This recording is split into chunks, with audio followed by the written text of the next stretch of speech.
Bonjour à tous, ravi de vous retrouver pour ce numéro spécial des Matins du Sénat consacré à l'environnement. Je vous propose de suivre une audition sur le financement de la transition énergétique qui s'est déroulée début novembre, avant la naissance du mouvement des Gilets jaunes. Et vous allez le voir, cette audition d'experts de la taxe carbone révélait tous les problèmes posés par la suite par les Gilets jaunes. Ces experts ont montré qu'il y avait une question essentielle à poser. Que faire avec les recettes de la taxe carbone? Faut-il financer la transition écologique, accompagner le pouvoir d'achat des Français les plus modestes ou bien utiliser cet argent pour le reste du budget de l'État? Vous allez obtenir quelques réponses lors de cette audition. Je vous laisse l'écouter. Cette table ronde a pour objectif de mettre en perspective deux sujets. Le premier, c'est le rôle de la fiscalité énergétique et environnementale.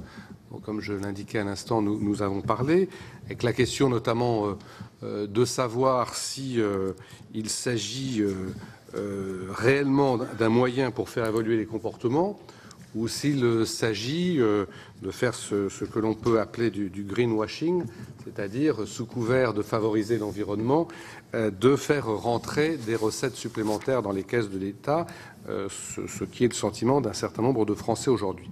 Et d'autre part, autre point que nous aurons à aborder ce matin, la question des besoins de financement en termes de transition énergétique et en particulier des moyens qui doivent être mobilisés dans les territoires pour mettre en œuvre cette transition.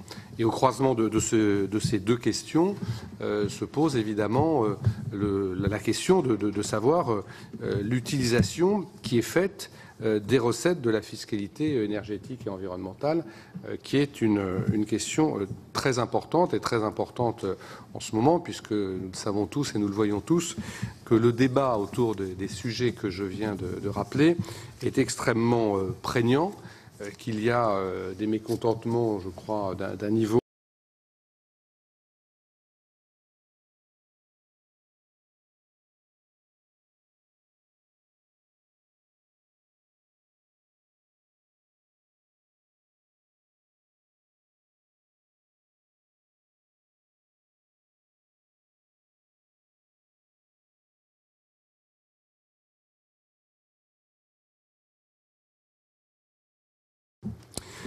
Cette table ronde a pour objectif de mettre en perspective deux sujets.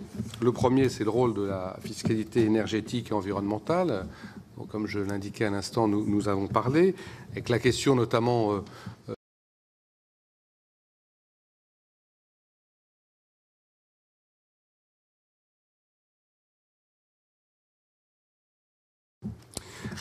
cette table ronde a pour objectif de mettre en perspective deux sujets. Le premier, c'est le rôle de la fiscalité énergétique et environnementale.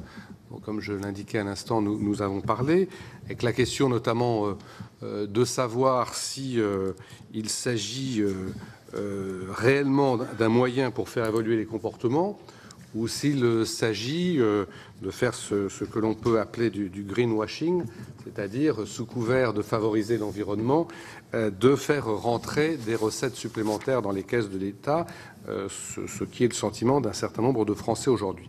Et d'autre part, autre point que nous aurons à aborder ce matin, la question des besoins de financement en termes de transition énergétique et en particulier des moyens qui doivent être mobilisés dans les territoires pour mettre en œuvre cette transition.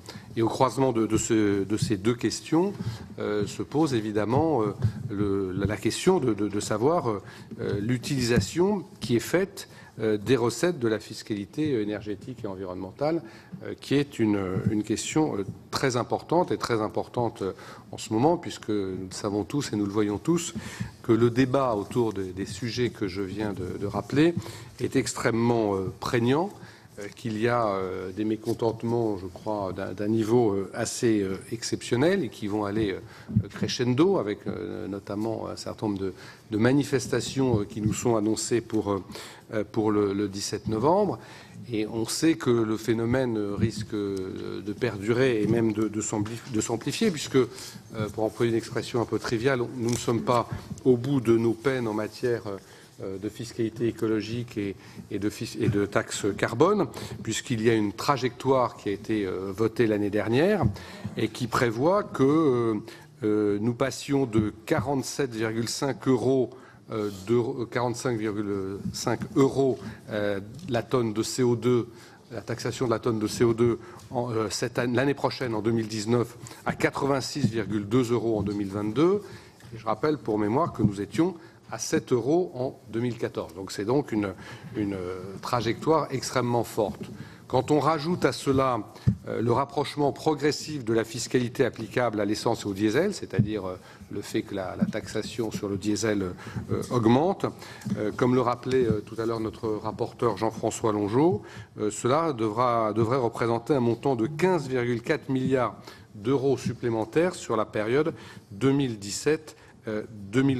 Et si l'on prend pour point de départ, comme je le faisais tout à l'heure, l'année 2014, date à laquelle la taxe carbone a été instituée, ce sont plus de 20 milliards d'euros de taxes supplémentaires qui seront prélevés sur la consommation d'énergie fossile d'ici 2022. Donc à partir de ce constat, un certain nombre de questions se posent sur lesquelles nous aimerions évidemment avoir votre avis. C'est quel prix faut-il donner au carbone? Quel est le bon prix, le juste prix? Que faire des recettes issues de cette fiscalité? Et quels sont les besoins de financement des politiques de transition énergétique? Et comment fait-on pour donner aux collectivités locales les moyens d'y faire face? Notre commission, tout à l'heure, a adopté à l'unanimité un amendement proposant qu'une part de la TICPE aille aux collectivités locales qui, comme vous le savez, ont en charge une bonne partie de la transition énergétique et écologique sans avoir forcément une partie de la recette dégagée par cette taxe carbone. Voilà en quelques mots ce que je voulais indiquer pour introduire cette table ronde. Je vais laisser la parole tout de suite à nos intervenants en leur demandant d'avoir un propos introductif relativement concis. Ce serait bien que l'on puisse se limiter à 6 minutes pour qu'ensuite il y ait un débat. Et je sais qu'il y aura beaucoup de questions de la part de nos collègues sénateurs. Voilà, je vais donner la parole en premier à Monsieur Leguet. Okay. Bien, bonjour à tous. Alors, tout d'abord, merci pour l'invitation. Je vais essayer de rester dans le cadre des 6 minutes. Et je fais confiance au président de séance pour me couper le micro si jamais je dépasse... J'essaierai de ne pas être aussi brutal. Bien, Benoît Leguet, donc directeur général d'I4C. I4C, malgré notre nom anglais, nous sommes un think tank français. Nous sommes le think tank sur la transition énergétique qui a été fondé en 2015 par la Caisse des dépôts et l'Agence française de développement. Donc, nous avons été rejoints depuis par l'ADEME, la Banque de France et la Caisse de dépôt et gestion du Maroc. Et nous sommes un think tank qui travaillons sur les questions économiques et financières liées à la transition énergétique. Avec un présupposé, nous travaillons pour la transition énergétique et pour faire en sorte que cette transition énergétique se passe du mieux possible. En tout cas, on essaye de faciliter les choses et de favoriser le débat public. Donc tous nos travaux sont disponibles sur notre site internet. On vous encourage très fortement à aller les voir. Et encore une fois, on est là pour alimenter le débat public. On n'est pas là pour prendre des décisions à la place des uns et des autres, mais en tout cas pour donner les billes aux différentes parties prenantes. Alors, pour reprendre peut-être les questions, alors pas tout à fait dans l'ordre, et sans vouloir couper l'herbe sous le pied de Dominique, pour savoir quel est le juste prix du carbone, je pense qu'on peut renvoyer à la commission Kiné, et je pense que je vais plutôt laisser Dominique en parler. Je te fais un cadeau empoisonné. Je pourrais peut-être dire quelques mots sur la fiscalité carbone et quelques mots également sur les besoins de financement, en restant dans les 6 minutes. Donc je ne pourrai pas tout aborder, mais le débat sera là aussi pour ça. Alors sur la fiscalité carbone, peut-être quelques idées que je voudrais faire passer. Comme tout le monde, je lis les journaux, j'écoute la radio, je regarde parfois la télé, j'entends beaucoup d'interrogations, de débats autour de la fiscalité carbone. Il y a une chose que je n'entends pas, et c'est un débat qui me semble pourtant très légitime, c'est le débat sur l'utilisation des recettes. J'ai entendu aujourd'hui très peu de personnes en parler. N'interrompez pas l'orateur qui n'a que 6 minutes, je vous rappelle. Mais effectivement, on en a parlé tout à l'heure. Je n'ai pas voulu être trop long dans mon introduction, je ne l'ai pas rappelé, mais vous verrez tout à l'heure que c'est très présent au cœur de nos préoccupations. Parfait. Eh bien, dans ce cas, je vais essayer d'apporter quelques billes là-dessus. La question, pour moi, la question importante, c'est qu'est-ce qu'on fait de ces milliards d'euros supplémentaires donc, qui sont levés avec une réforme fiscale qui est en train de se passer de fait. Et donc, C'est le débat sur lequel j'aimerais bien qu'on se focalise lors de cette réunion, du moins de mon point de vue. Le débat qu'il faudrait peut-être laisser derrière nous, c'est le débat sur le montant de la taxe carbone. De mon point de vue, mais évidemment je suis un convaincu, disons une taxe carbone élevée ou une fiscalité carbone élevée est à la fois nécessaire pour atteindre les objectifs de l'accord de Paris. La question c'est, veut-on atteindre les objectifs de l'accord de Paris? Mais si on veut les tenir, il faut une taxe carbone, condition nécessaire mais qui est loin d'être suffisante. En général, il faut coupler cette hausse de la fiscalité avec un certain nombre de dispositifs, des annonces politiques sur la fin, par exemple, de subventions ou de technologies déjà annoncées. On peut penser par exemple aux véhicules thermiques. Et puis, c'est nécessaire parce qu'il y aura de toute façon besoin d'inciter les financements publics, mais également privés, dans un certain nombre de technologies, de pratiques, etc. Et pour inciter ces investissements privés, il faut notamment envoyer des signaux prix, lisibles par les acteurs économiques. Et quand je dis lisible, ça veut dire que ces acteurs économiques doivent comprendre qu'on s'inscrit dans une trajectoire de long terme qui n'est pas là, ce n'est pas qu'un feu de paille. Ça va durer. Deuxième élément, donc au-delà de nécessaire, c'est la fiscalité carbone est quelque chose qui me semble efficace, modulo ce que j'ai dit, c'est-à-dire c'est pas l'alpha et l'oméga. Il faut plein d'autres mesures pour accompagner et en complément de cette taxe carbone. Mais la bonne nouvelle, c'est quand même que ça permet de réduire les émissions. C'est-à-dire le message que je veux vous faire passer ici, c'est la taxe carbone n'est pas une taxe de rendement. C'est avant tout une taxe incitative qui a vocation à réduire les émissions et donc à favoriser l'investissement bas carbone sur le long terme. Alors une fois qu'on a dit ça, la bonne nouvelle, c'est que quand on commence à donner un prix sur le carbone, comme les émissions ne réduisent pas du jour au lendemain, on voit apparaître une manne, disons des revenus, qui sont générés par la puissance publique. Et donc c'est là qu'on se pose la question de savoir comment on utilise ces revenus. Donc le message clé peut-être à retenir, c'est que cette manne qui nous arrive, disons cette rente fiscale, pour employer un terme d'économiste, nous donne des leviers pour générer une réforme fiscale, pour employer des mots peut-être un peu gros, mais qui finalement sont assez vrais. Alors, ce que je peux vous dire, nous allons sortir à la fin de l'année un rapport, on a regardé en fait ce qui se faisait dans les pays étrangers, parce qu'on n'est pas le seul pays à mettre en place un prix du carbone, et on n'est pas le seul pays à se poser la question de savoir quoi faire de l'argent. Donc on va sortir un petit rapport, mais il y a déjà quelques éléments sur notre site internet sur ce que font les pays étrangers avec ces différentes expériences. Pour vous donner 4 exemples très contrastés, on aura le temps de revenir dessus dans le débat, le Québec, la Suède, l'Irlande, la Suisse se sont tous posé la question de savoir qu'est-ce qu'on fait avec l'argent et ont apporté des réponses qui sont différentes et très contrastées. Donc certains pays préfèrent alléger, disons, la charge de la dette, d'autres pays préfèrent investir dans des investissements verts, d'autres pays essayent vraiment de voir comment ils peuvent réformer leur fiscalité. En tout cas, il y a des exemples à tirer de l'international qui peuvent appuyer la réflexion en France. Le trait commun à toutes ces expériences, c'est la transparence, finalement, sur l'utilisation des recettes. C'est-à-dire, finalement, qu'est-ce qui a été fait, comment cette réforme fiscale, encore une fois, j'emploie des termes peut-être un peu forts, comment cette réforme fiscale, comment le carbone s'insère dans une réforme fiscale beaucoup plus large. Donc, il y a l'exemple que j'aime bien donner, c'est l'exemple de la Colombie-Britannique, par exemple. L'engagement qui a été pris en Colombie-Britannique, c'est de faire une réforme fiscale en utilisant le carbone et de faire en sorte que tout l'argent levé par le carbone soit redistribué à la population et aux acteurs économiques. Et petite incitation, alors l'exemple que j'aime bien donner, petite incitation, c'est que le ministre des Finances s'est engagé à ce que ce soit le cas, à ce que cette taxe soit neutre en revenus, et 15% de sa rémunération était conditionnée à l'atteinte de cet objectif. Je ne veux pas donner des mauvaises idées évidemment en France, mais ça peut être en tout cas un incitatif assez fort, disons, pour inciter les ministres des Finances à garder un œil sur ce type d'objectif. Peut-être trois leçons pour la France qu'on peut tirer des expériences étrangères dans la minute qui me reste. Première leçon... Je ne suis pas sûr qu'il vous reste une minute, mais c'est pas grave. Allez-y, allez-y. Il me reste combien? Moins une minute? Allez-y, oui, c'est ça. Ok. Moins 20 secondes. Alors, moins 20 secondes, dans ce cas, je fais le pitch. 3 leçons. Première leçon, il vaut mieux accompagner les ménages et les entreprises. Enfin, il faut accompagner les ménages et les entreprises. Deuxième chose, pour lancer le débat, et pour dire les choses de façon peut-être un petit peu provocante, toutes les recettes n'ont pas à aller dans la transition énergétique. Pour le dire différemment, ce n'est pas une taxe de rendement. Encore une fois, il s'agit d'inciter à faire des changements de comportement. Et en fait, les expériences étrangères nous montrent que ce n'est pas toujours le cas. Toutes les recettes de la taxe carbone ne vont pas forcément à la transition énergétique. Troisième message, et c'est ce que j'ai déjà dit il y a 30 secondes, indispensable clarté sur la réforme, c'est-à-dire il faut être clair sur à quoi sert la taxe carbone, qu'est-ce qu'elle vient, comment elle vient s'insérer dans une réforme fiscale plus large. Quand j'écoute la presse ou je lis la presse aujourd'hui, j'entends des fois c'est pour baisser le coût du travail, parfois c'est pour baisser la taxe d'habitation. Alors évidemment, si j'étais une mauvaise langue, je pourrais dire c'est pour baisser l'ISF. Et puis on peut trouver plein d'autres justifications en fait à l'augmentation de la taxe carbone. Mais il y aurait certainement autant de justifications autour de la table qu'il y a de sénateurs. Donc pour moi l'essentiel c'est de clarifier la réforme fiscale qui est en train de se produire, faire du reporting et faire montre de transparence. Je vous remercie. Merci beaucoup. Monsieur Bureau.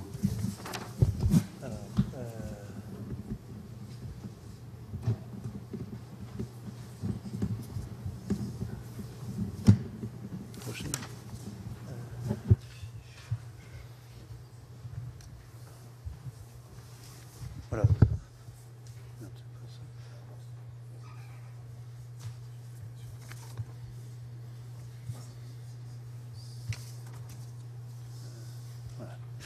Bonjour, excusez-moi, mais comme je n'arrive pas à faire deux choses à la fois, je fais faire moins de temps. Donc, je vais reprendre un petit peu sur la question du lien entre la fiscalité écologique, puisque c'est votre sujet, et le financement des investissements verts et des enjeux de financement d'investissements verts. Alors, la première chose que je veux simplement montrer, mais ça a été déjà dit, en orange, vous avez au fond les trajectoires de décarbonation au niveau mondial, mais au niveau français, ça a à peu près la même tête. Donc le début de période jusqu'en 2030, c'est les engagements qui ont été pris dans le cadre de l'accord de Paris. Et là, je précise que les barres, c'est des engagements au titre des contributions. Parce qu'en fait, il y a l'engagement de l'accord de Paris qui sont les 2 degrés. Et puis, il y a les engagements de budget carbone qui ont été pris, qui en fait ne sont pas compatibles avec les 2 degrés. Donc, voilà. Donc ça, c'est les trajectoires réelles, c'est-à-dire par rapport aux engagements effectifs qui ont été pris. Et ce que ça vous montre, c'est que pour tenir les 2 degrés, il faudra faire des efforts considérables, c'est structurel et ça ne peut pas se faire sans investissement, c'est-à-dire que les modifications de comportement dans les transports, l'énergie, l'agriculture ne peut se faire qu'avec, par un point de passage obligé, de nouveaux investissements dans les villes, etc. Deuxième idée, c'est de l'investissement et ça, pour les tableaux de financement, je renvoie aux autres travaux de I4C qui montrent, etc. Bon, il y a la liste un peu de l'investissement vert qui est nécessaire dans les transports, l'industrie, l'énergie, l'agriculture, etc. Ce que vous voyez sur la colonne de gauche, finalement, c'est les porteurs de projets. Et vous constatez qu'évidemment, il y a de l'investissement public, et notamment de l'investissement public dans les collectivités locales.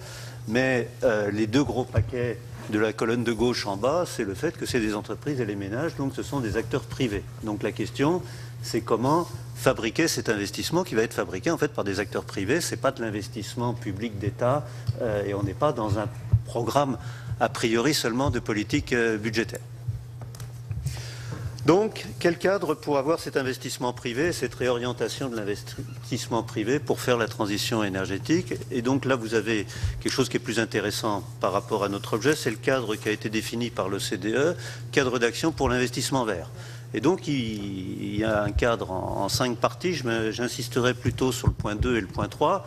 Évidemment, souvent, c'est des investissements qui sont risqués, avec des longues maturités, etc. Donc, il y a besoin d'instruments de financement appropriés. C'est tout l'enjeu de la finance verte, c'est tout l'enjeu d'avoir des obligations vertes, c'est tout l'enjeu, etc., de financement. Mais les Anglais distinguent financement, financing et funding. Funding, c'est le fait d'avoir, là aussi je parle anglais, un business model, c'est-à-dire que pour qu'un investisseur privé investisse, il faut qu'il ait un retour sur investissement. Et le retour sur investissement, de faire des économies de CO2, il n'y a un retour d'investissement de faire des économies de CO2 que s'il y a un prix du CO2, puisque à ce moment-là, le retour d'investissement, c'est de ne pas payer le prix du CO2. Donc, un point essentiel, c'est que sans tarification du CO2, sans tarification des dommages liés au carbone, sans tarification du CO2, l'investissement demeure non rentable et la croissance est en situation de blocage technologique puisque les investissements verts ne se font pas. Donc clairement, il n'y a pas d'investissement vert. Le message fort qu'on retrouve aussi dans le rapport Stiglitz et qui insiste beaucoup, c'est-à-dire que souvent on insiste sur le prix du carbone pour modifier les comportements, les usages un peu dans une vision court terme. L'essentiel, c'est c'est aussi de rendre rentable l'investissement vert et de faire qu'il y ait un retour sur investissement, c'est-à-dire qu'il y ait des business models de la transformation, des smart cities, etc. Et s'il n'y a pas de prix du carbone, il n'y a pas de business model. Donc on peut essayer de dire qu'on va faire des investissements publics, etc. Mais on va buter sur des contraintes de financement liées au fait qu'il n'y a pas de business model pour faire la transition écologique. Je rappelle qu'évidemment l'objectif au bout du bout c'est de faire des substitutions, c'est pas de faire de la décroissance. L'objectif c'est pas d'augmenter les prélèvements obligatoires. La Suède l'a montré, ils ont fait une réforme fiscale verte, c'est le graphique en bas à gauche. Ils ont fait une réforme fiscale verte et puis, je ne vais pas avoir le temps de détailler, mais ça c'est les travaux de Philippe Aguillon sur l'innovation. C'est à la fois pour faire de l'investissement mais aussi de l'innovation. Et ce que nous apprennent ces travaux-là, c'est que les gens continuent l'innovation, il y a ce qu'on appelle une dépendance temporelle, les gens continuent à essayer d'améliorer ce qui existe et non pas d'améliorer et de fabriquer les choses de rupture. Donc on continue, quand on sait faire une bougie, on continue à essayer d'améliorer la bougie, on n'essaye pas d'inventer l'ampoule électrique. Et si pour faire ça, il faut qu'il y ait des incitations très fortes et un prix du carbone suffisamment élevé et anticipé à long terme pour que les gens aient envie de faire du non-carbone plutôt que simplement d'améliorer l'utilisation du carbone. Donc, en termes d'objets, c'est fondamentalement différent. L'objectif du prix du carbone, c'est de modifier les comportements et de faire qu'il y ait un retour sur investissement pour l'investissement vert. En aucun cas, il s'agit de faire un transfert de pouvoir d'achat des contribuables vers la sphère publique de manière à financer un programme de dépenses. Mais alors donc l'enjeu, il est de réintroduire des coûts sociaux dans les arbitrages privés en responsabilisant les agents et donc en les incitant à modifier leur comportement et ce qui passe souvent par l'investissement. Je dirais que je pense qu'on peut dire aussi que c'est équitable d'une certaine manière parce que s'il n'y a pas de signal prix carbone à un niveau approprié, pour paraphraser, je crois que c'était comment il s'appelle l'aviateur, là j'ai oublié Saint-Exupéry, nous n'empruntons pas lui la planète à nos enfants, comme on a un budget carbone qui est limité, on leur vole en réalité. Vous connaissez l'évolution française, ça a été rappelé par votre président, et donc une trajectoire de composante carbone. Ce qui nous a complètement changé de position quand même en France maintenant, si on appliquait cette trajectoire, on serait quand même un pays relativement exemplaire à cet égard. Pour autant, ce qu'on a constaté, alors là je rends compte un peu du rapport qu'on a fait pour un autre comité que je préside, qui est l'ancien comité pour la fiscalité écologique avec Bénédicte Pérol, on constate que à la fois ça a progressé, de l'autre ça reste très fragmenté, avec des propositions donc du rapport donc avec Bénédicte Pérol, d'abord de gouvernance, à savoir de mettre de la lisibilité, notamment on fait une proposition de jaune budgétaire, c'est-à-dire que si on n'a pas une vision correcte de à quoi sert, où est cette fiscalité, à quoi elle sert, etc., je pense qu'on ne peut pas avoir de débat, et comme l'enjeu c'est de modifier des comportements de long terme, il faut donner la vision pluriannuelle, il faut donner cette lisibilité, que les gens sachent à quoi sert l'argent, pourquoi. Donc cet argent n'est pas l'objectif, mais de fait, il y a une recette et la question de qu'est-ce qu'on fait de la recette doit être transparent et c'est un choix politique. Alors j'en viens maintenant sur ce qu'a dire l'économiste sur le choix politique. Je ne sais pas combien je suis exactement. 7 minutes. Bon. Donc ça a été dit. Donc je vais juste dire, les économistes, c'est un contrepoint de ce qu'a dit Benoît Leguet. Il n'y a pas de théorie économique de ce qu'il faut faire de l'argent, de la fiscalité écologique incitative. Cette recette est un peu inattendue. Quand vous payez votre prix du pain, ça permet aussi aux gens qui fabriquent le pain de vivre. Bon. C'est normal de payer son carbone comme on paye son pain. Par contre, qu'est-ce qu'on fait de la recette? C'est plus ambigu. Les économistes auraient tendance à dire deux choses. Un, quand on a beaucoup de distorsions fiscales, si on peut accompagner la réforme fiscale et faire du transfert des fiscalités, c'est sans doute ce qu'il faut privilégier. C'est ce qu'ils appellent le double dividende. Deuxièmement, ne faisons pas des choses qui sont faites par d'autres instruments, à savoir le fait qu'il y a des instruments pour faire de la redistribution dans l'économie, et donc on ne va pas multiplier des instruments de redistribution. Pour autant, il y a une petite spécificité, c'est que souvent les gens touchés, ce n'est pas les déciles de revenus, c'est-à-dire, bon, vous savez que les groupes ruraux sont plus touchés que les groupes urbains, même si, etc. Donc il peut y avoir des besoins spécifiques, mais fondamentalement, on va pas logiquement, les économistes diraient on ne va pas inventer un nouveau système de redistribution par rapport à ça. Par contre, il peut y avoir des problèmes spécifiques. Les économistes auraient aussi tendance à dire qu'un bon usage, c'est d'éviter les situations de blocage, et donc ce qui peut faciliter le fait que les gens n'auront plus à se trouver parce que les investissements auront été faits qui vont leur permettre de s'en passer, c'est une bonne chose. Mais il n'y a pas de théorie, c'est au cas par cas. Et je vais prendre pour essayer d'illustrer de manière provocante pourquoi c'est au cas par cas. Si on était dans un pays où on était au plein emploi et où les marchés du logement fonctionnaient parfaitement, la question des Hauts-de-France qu'il y a actuellement ne se poserait pas. On dirait, si les gens ont décidé de travailler à 30 km de là où ils habitent, c'est parce qu'ils l'ont choisi et il n'y a pas de raison de s'en occuper. Il est évident que nous ne sommes pas en plein emploi en France et que les marchés du logement en France ne sont pas parfaitement. Et ce qui explique que selon les pays, ce qui a été suggéré par Benoît Leguet, à chaque fois, la manière qu'a été d'utilisation de la recette est vraiment un choix politique qui tient compte des idées générales que je viens de dire, mais aussi du contexte particulier, contexte qui est évolutif, parce que ce que tu n'as pas dit sur la Colombie-Britannique, c'est que la première fois, pour faire l'acceptabilité, ils ont fait des compensations, et la deuxième fois, ils ont fait plutôt de la transition. Donc c'est quelque chose, c'est un vrai choix. Il y a cette recette qui est inattendue au sens où ce n'est pas l'objet de la fiscalité incitative. Il faut l'utiliser au mieux et évidemment, éventuellement en essayant de faire que ça facilite la transition. Mais c'est vraiment un choix politique. Vous ne trouverez pas de théorie économique absolue qui vous dit voilà le bon usage. C'est vraiment un choix. Merci beaucoup. Monsieur Garnier. Bien, d'abord, merci de m'avoir invité dans cette commission. En introduction à mon introduction, je voulais vous dire qu'Amorce a été créé pour une raison de fiscalité écologique en 1987 par des élus locaux.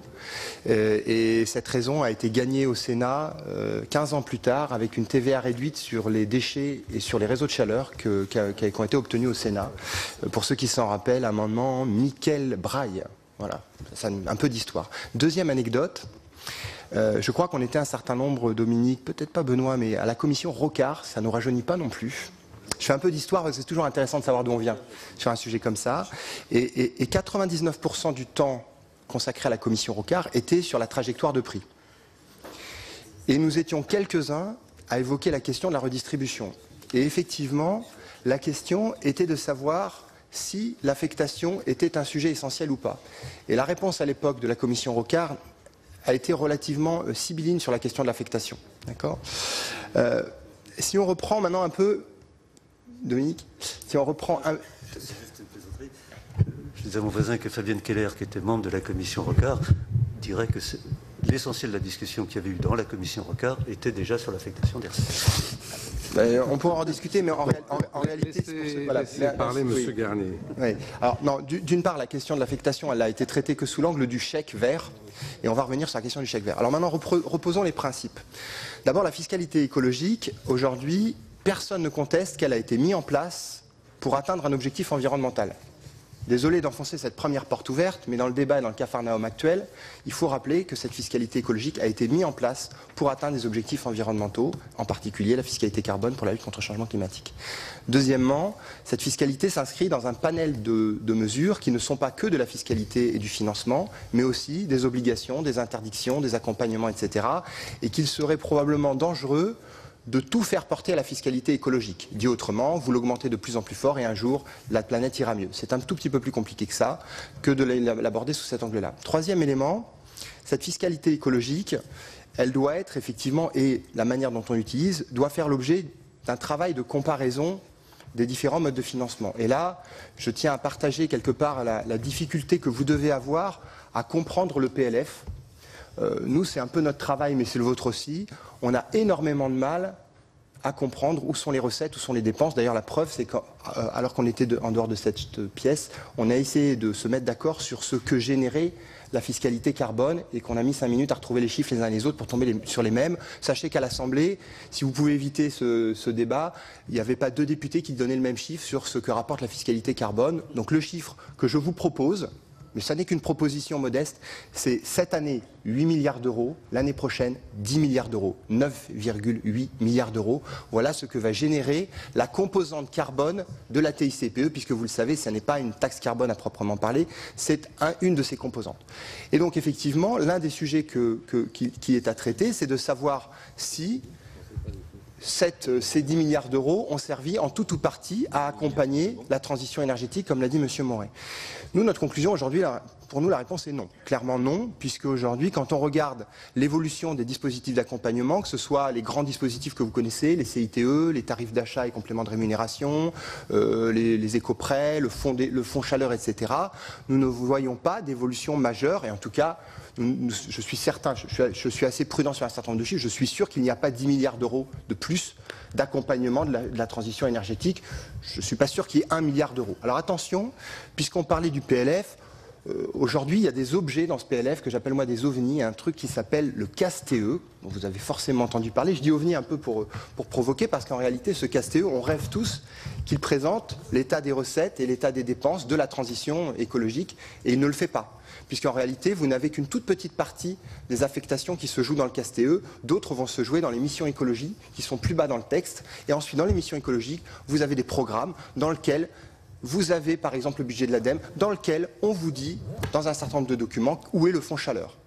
Et donc, c'est un véritable jeu de piste pour vous comme pour nous, d'essayer de comprendre, d'avoir une sorte de grille de lecture de ce qu'est aujourd'hui le niveau de prélèvement de la fiscalité énergétique sur la TICPE au sens large, sur la part carbone, puisque la TICPE générerait probablement plus de 20 milliards d'euros, mais difficile de le dire à ce stade, peut-être que vous avez ce chiffre. La part carbone, 7, 8, 9, 10, probablement demain. Et ensuite, comment elle est... Alors, attention, j'allais faire un hors-jeu, que j'allais dire comment elle est affectée. Vous savez que la LOLF nous interdit d'utiliser le mot affecté.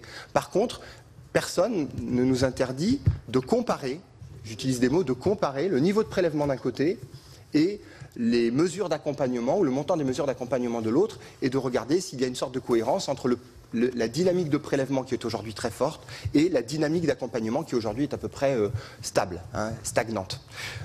Alors ensuite, on va rentrer dans le vrai sujet. Tout à l'heure, j'ai parlé de Capharnaüm parce que, sans filer la métaphore, il y a un certain nombre de marchands du temple dans cette histoire. En réalité, la fiscalité carbone et la fiscalité écologique, on aimerait qu'elle soit utilisée 3 fois. Une première fois, si vous m'avez suivi, pour accompagner la transition écologique.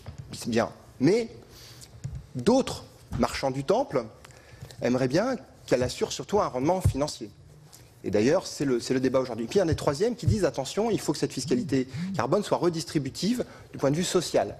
Et effectivement, on aura envie d'utiliser 3 fois le même euro, une fois pour faire de la rénovation énergétique, des énergies renouvelables, une fois pour aider d'autres politiques. Et au passage, là je rejoins un peu Benoît, même si ça peut surprendre, il n'est pas complètement absurde de considérer qu'une part de la fiscalité carbone puisse être affectée à d'autres causes. Pourquoi ? Parce que ce soit dans une collectivité ou que ce soit au niveau de l'État, il y a un certain nombre de missions d'intérêt général de services publics qui n'ont pas leurs recettes propres, et heureusement qu'on va pouvoir utiliser d'autres recettes fiscales pour les faire fonctionner. C'est le cas aussi d'une collectivité locale. Pour autant, ce qui est gênant aujourd'hui, c'est qu'il n'y a pas de débat sur le curseur concernant l'affectation à la transition énergétique. Le curseur, et j'ai utilisé le mot affectation, mais vous avez compris, on compare des chiffres, on n'est pas obligé de parler de mots affectés. Le curseur qui est consacré à d'autres objectifs de les politiques, et moi ça ne me choque pas que le Premier ministre, qui me l'a encore dit quasiment tête à tête, cherche à utiliser une partie de cette recette pour alléger le prix du travail, ça va peut-être vous surprendre. Ce qui me choque, c'est que nous n'avons pas de débat sur les curseurs, c'est-à-dire quelle est la part de cette fiscalité carbone qui va servir à l'allègement du travail,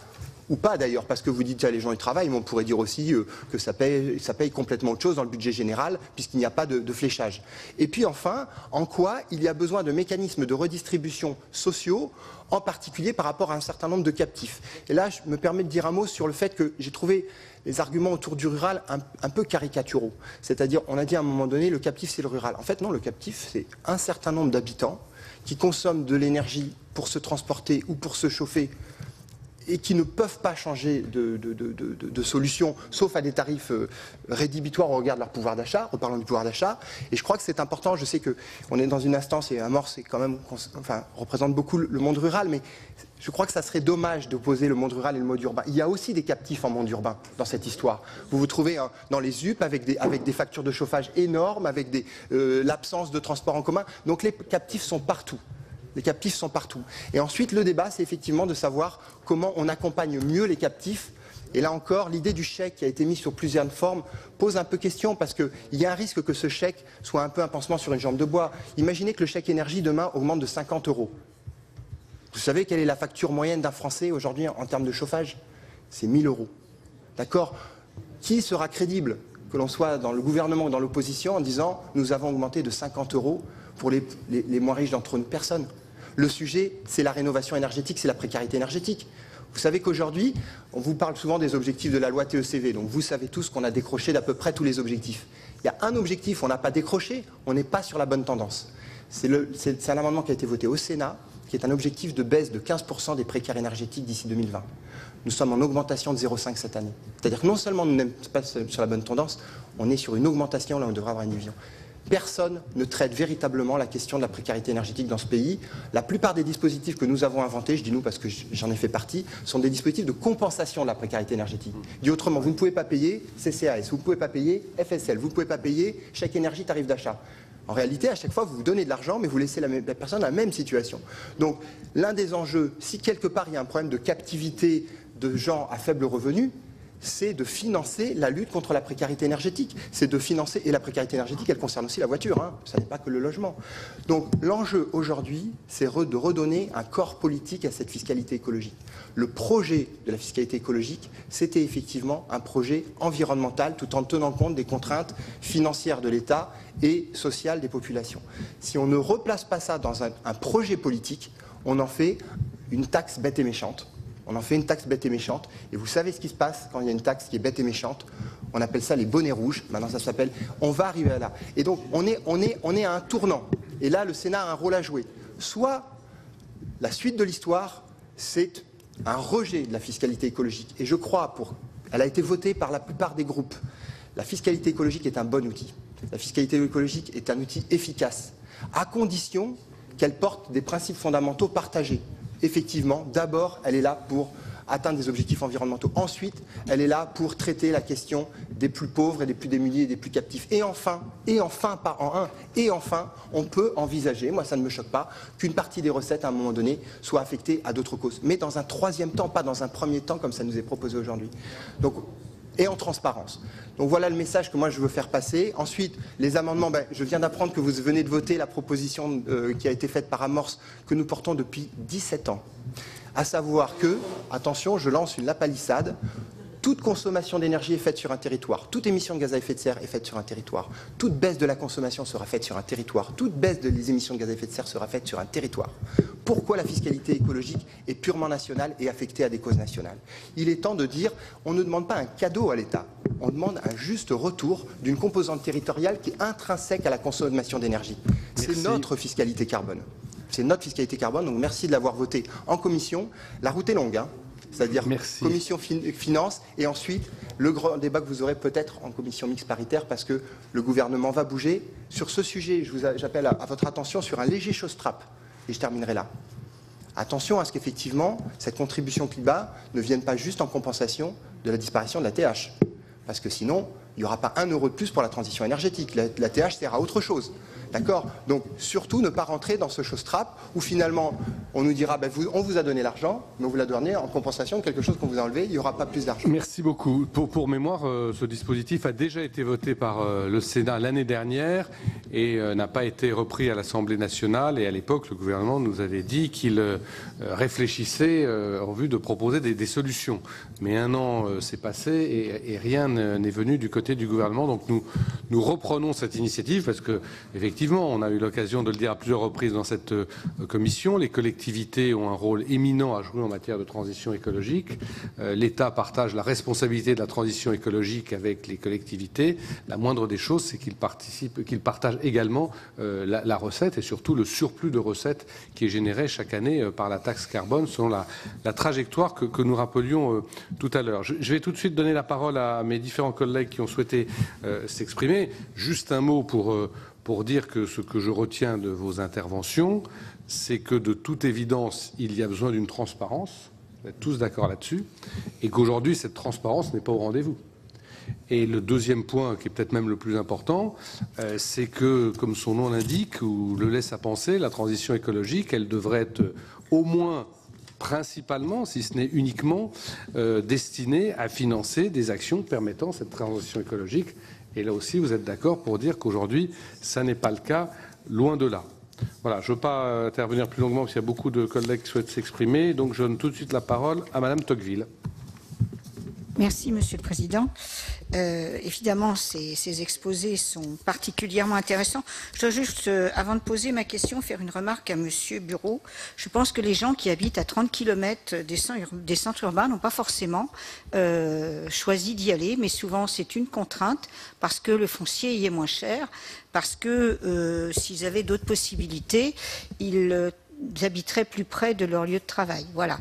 Donc c'est chez nous aussi, dans cette commission, une des thématiques qui nous tient particulièrement à cœur. Voilà. Donc ça, c'était juste une remarque.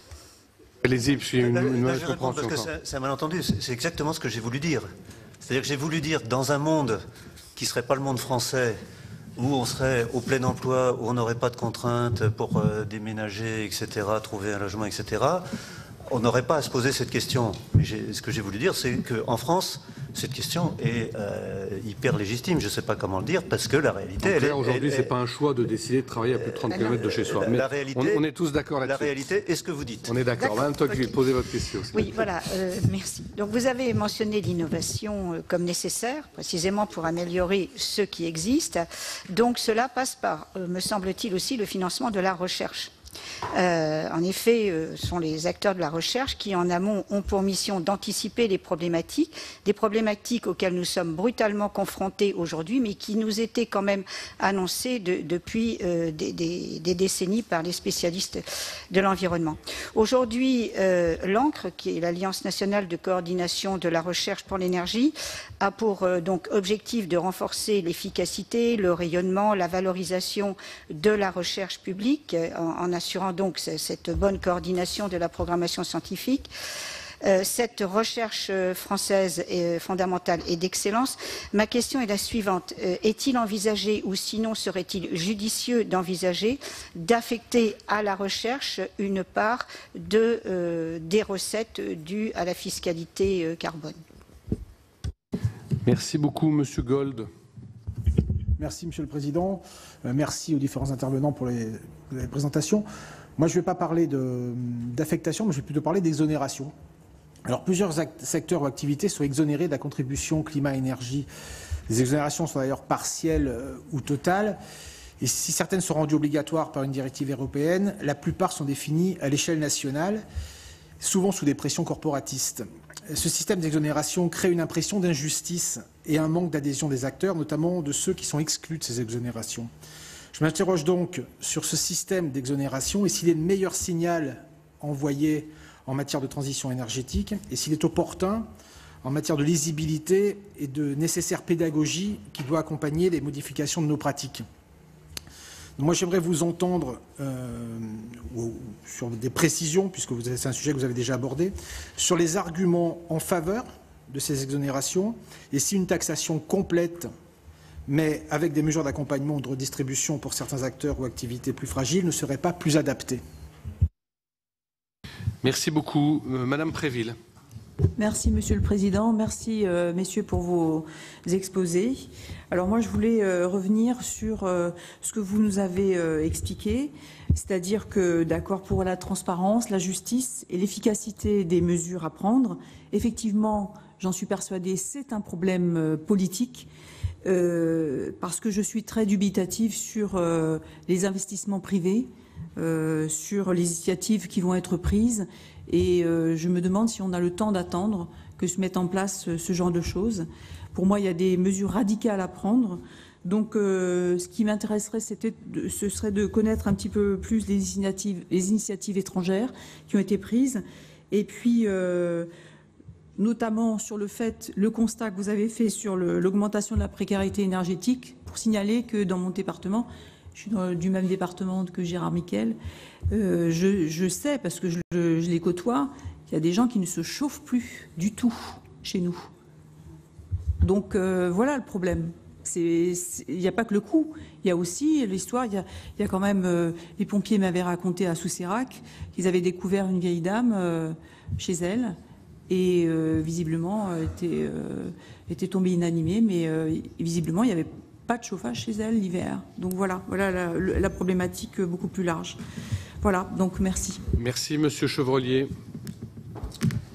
Oui, merci Monsieur le Président, merci aux intervenants là, sur ce sujet du financement de la transition énergétique. On voit bien que le sujet, c'est comment construire une stratégie de long terme. Pourtant, ça fait déjà un certain temps qu'on alerte l'opinion publique. Il y a eu des grands débats sur la transition énergétique, des déclinaisons territoriales de débat. Donc, il y a eu la COP21, donc l'opinion publique, d'une façon générale, est quand même largement sensibilisée.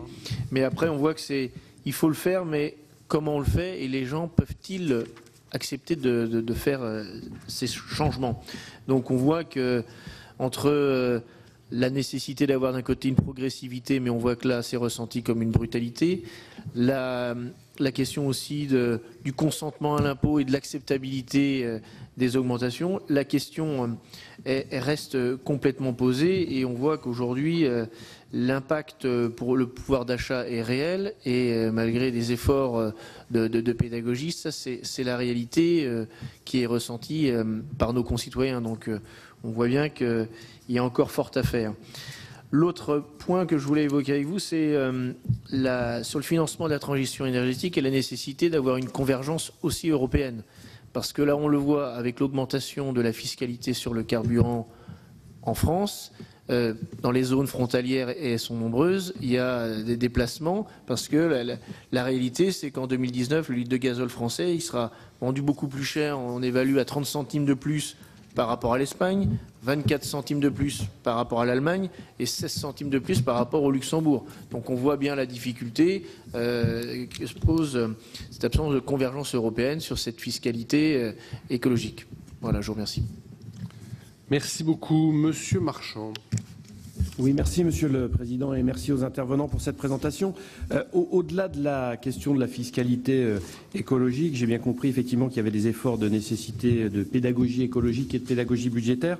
Il y a aussi d'autres modes aujourd'hui de financement de la transition énergétique qui existent et qui sont mis en place par les collectivités. Et je voudrais à nouveau parler des Hauts-de-France qui défraient la chronique cet an dernier et avoir l'avis de nos intervenants sur ce qui est mis en place dans le cadre de la troisième révolution industrielle dans les Hauts-de-France, mais un peu partout maintenant, en matière de financement participatif, puisqu'il y a aujourd'hui des appels à projets qui sont lancés, et notamment un qui avait été lancé au début de l'année dans les Hauts-de-France pour des appels à projets en matière de financement participatif, puisque la loi relative à la transition énergétique pour la croissance verte permet notamment aux collectivités de participer au capital de SA ou de SAS dont l'objet est la production d'énergie renouvelable, et qu'il y a une certaine appétence de nos concitoyens et savoir si ça participe de cet effort de pédagogie. Est-ce que vous pensez de ce mécanisme de financement participatif? Merci. Merci, Monsieur Berry-Débat. Oui, merci aux intervenants. On aura bien compris, mais on a été convaincus qu'une fiscalité écologique est obligatoire à condition qu'elle soit bien expliquée et que ce soit particulièrement transparent. Alors, ce qui m'intéresserait, c'est que Monsieur Leguet puisse nous donner quelques informations complémentaires sur ce qui se fait à l'étranger, parce que vous nous avez dit il y a des exemples qui sont intéressants ailleurs. Ça serait intéressant de les avoir devant nous pour en parler. Deuxièmement, je voudrais dire aussi, pour rebondir sur ce que vient de dire M. Marchand, que beaucoup de collectivités, EPCI, communes, interviennent directement, notamment pour lutter contre cette précarité énergétique, contre les logements passoires, en accompagnant les mesures qui sont prises par l'ADEME ou qui sont prises également par l'ANA.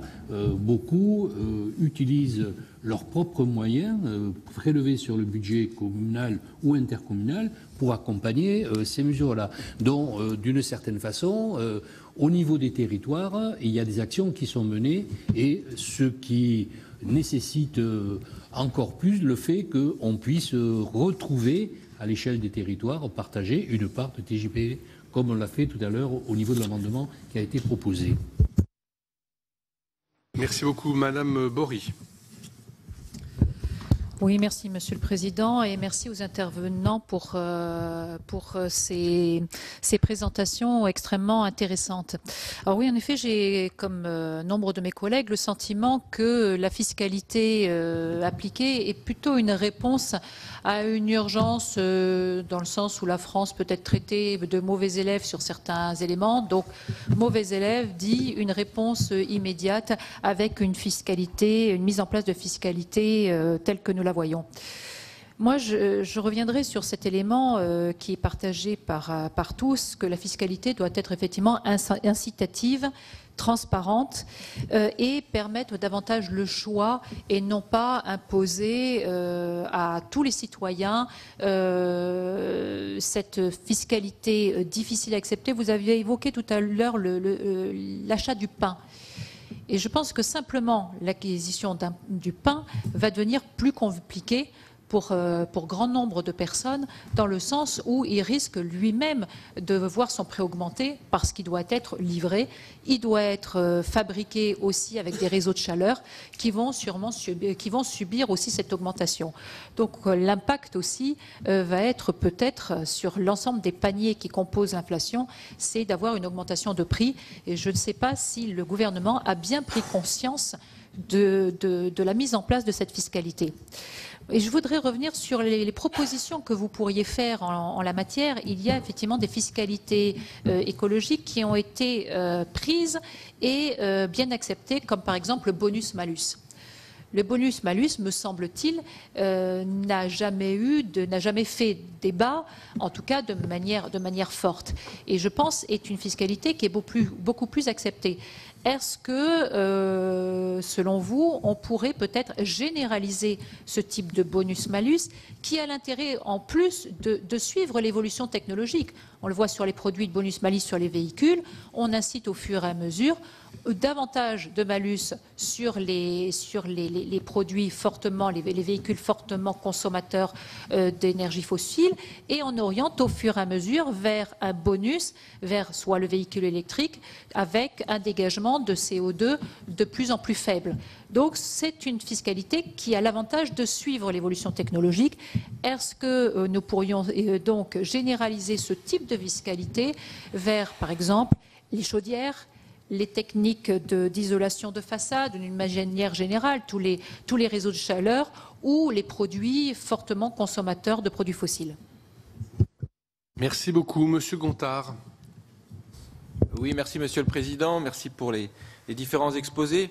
Ce qui a été rappelé, qui me paraît important, vous l'avez dit, le sujet premier, c'est la rénovation énergétique et la sobriété, de comment on va vers cette sobriété et comment on règle la précarité énergétique.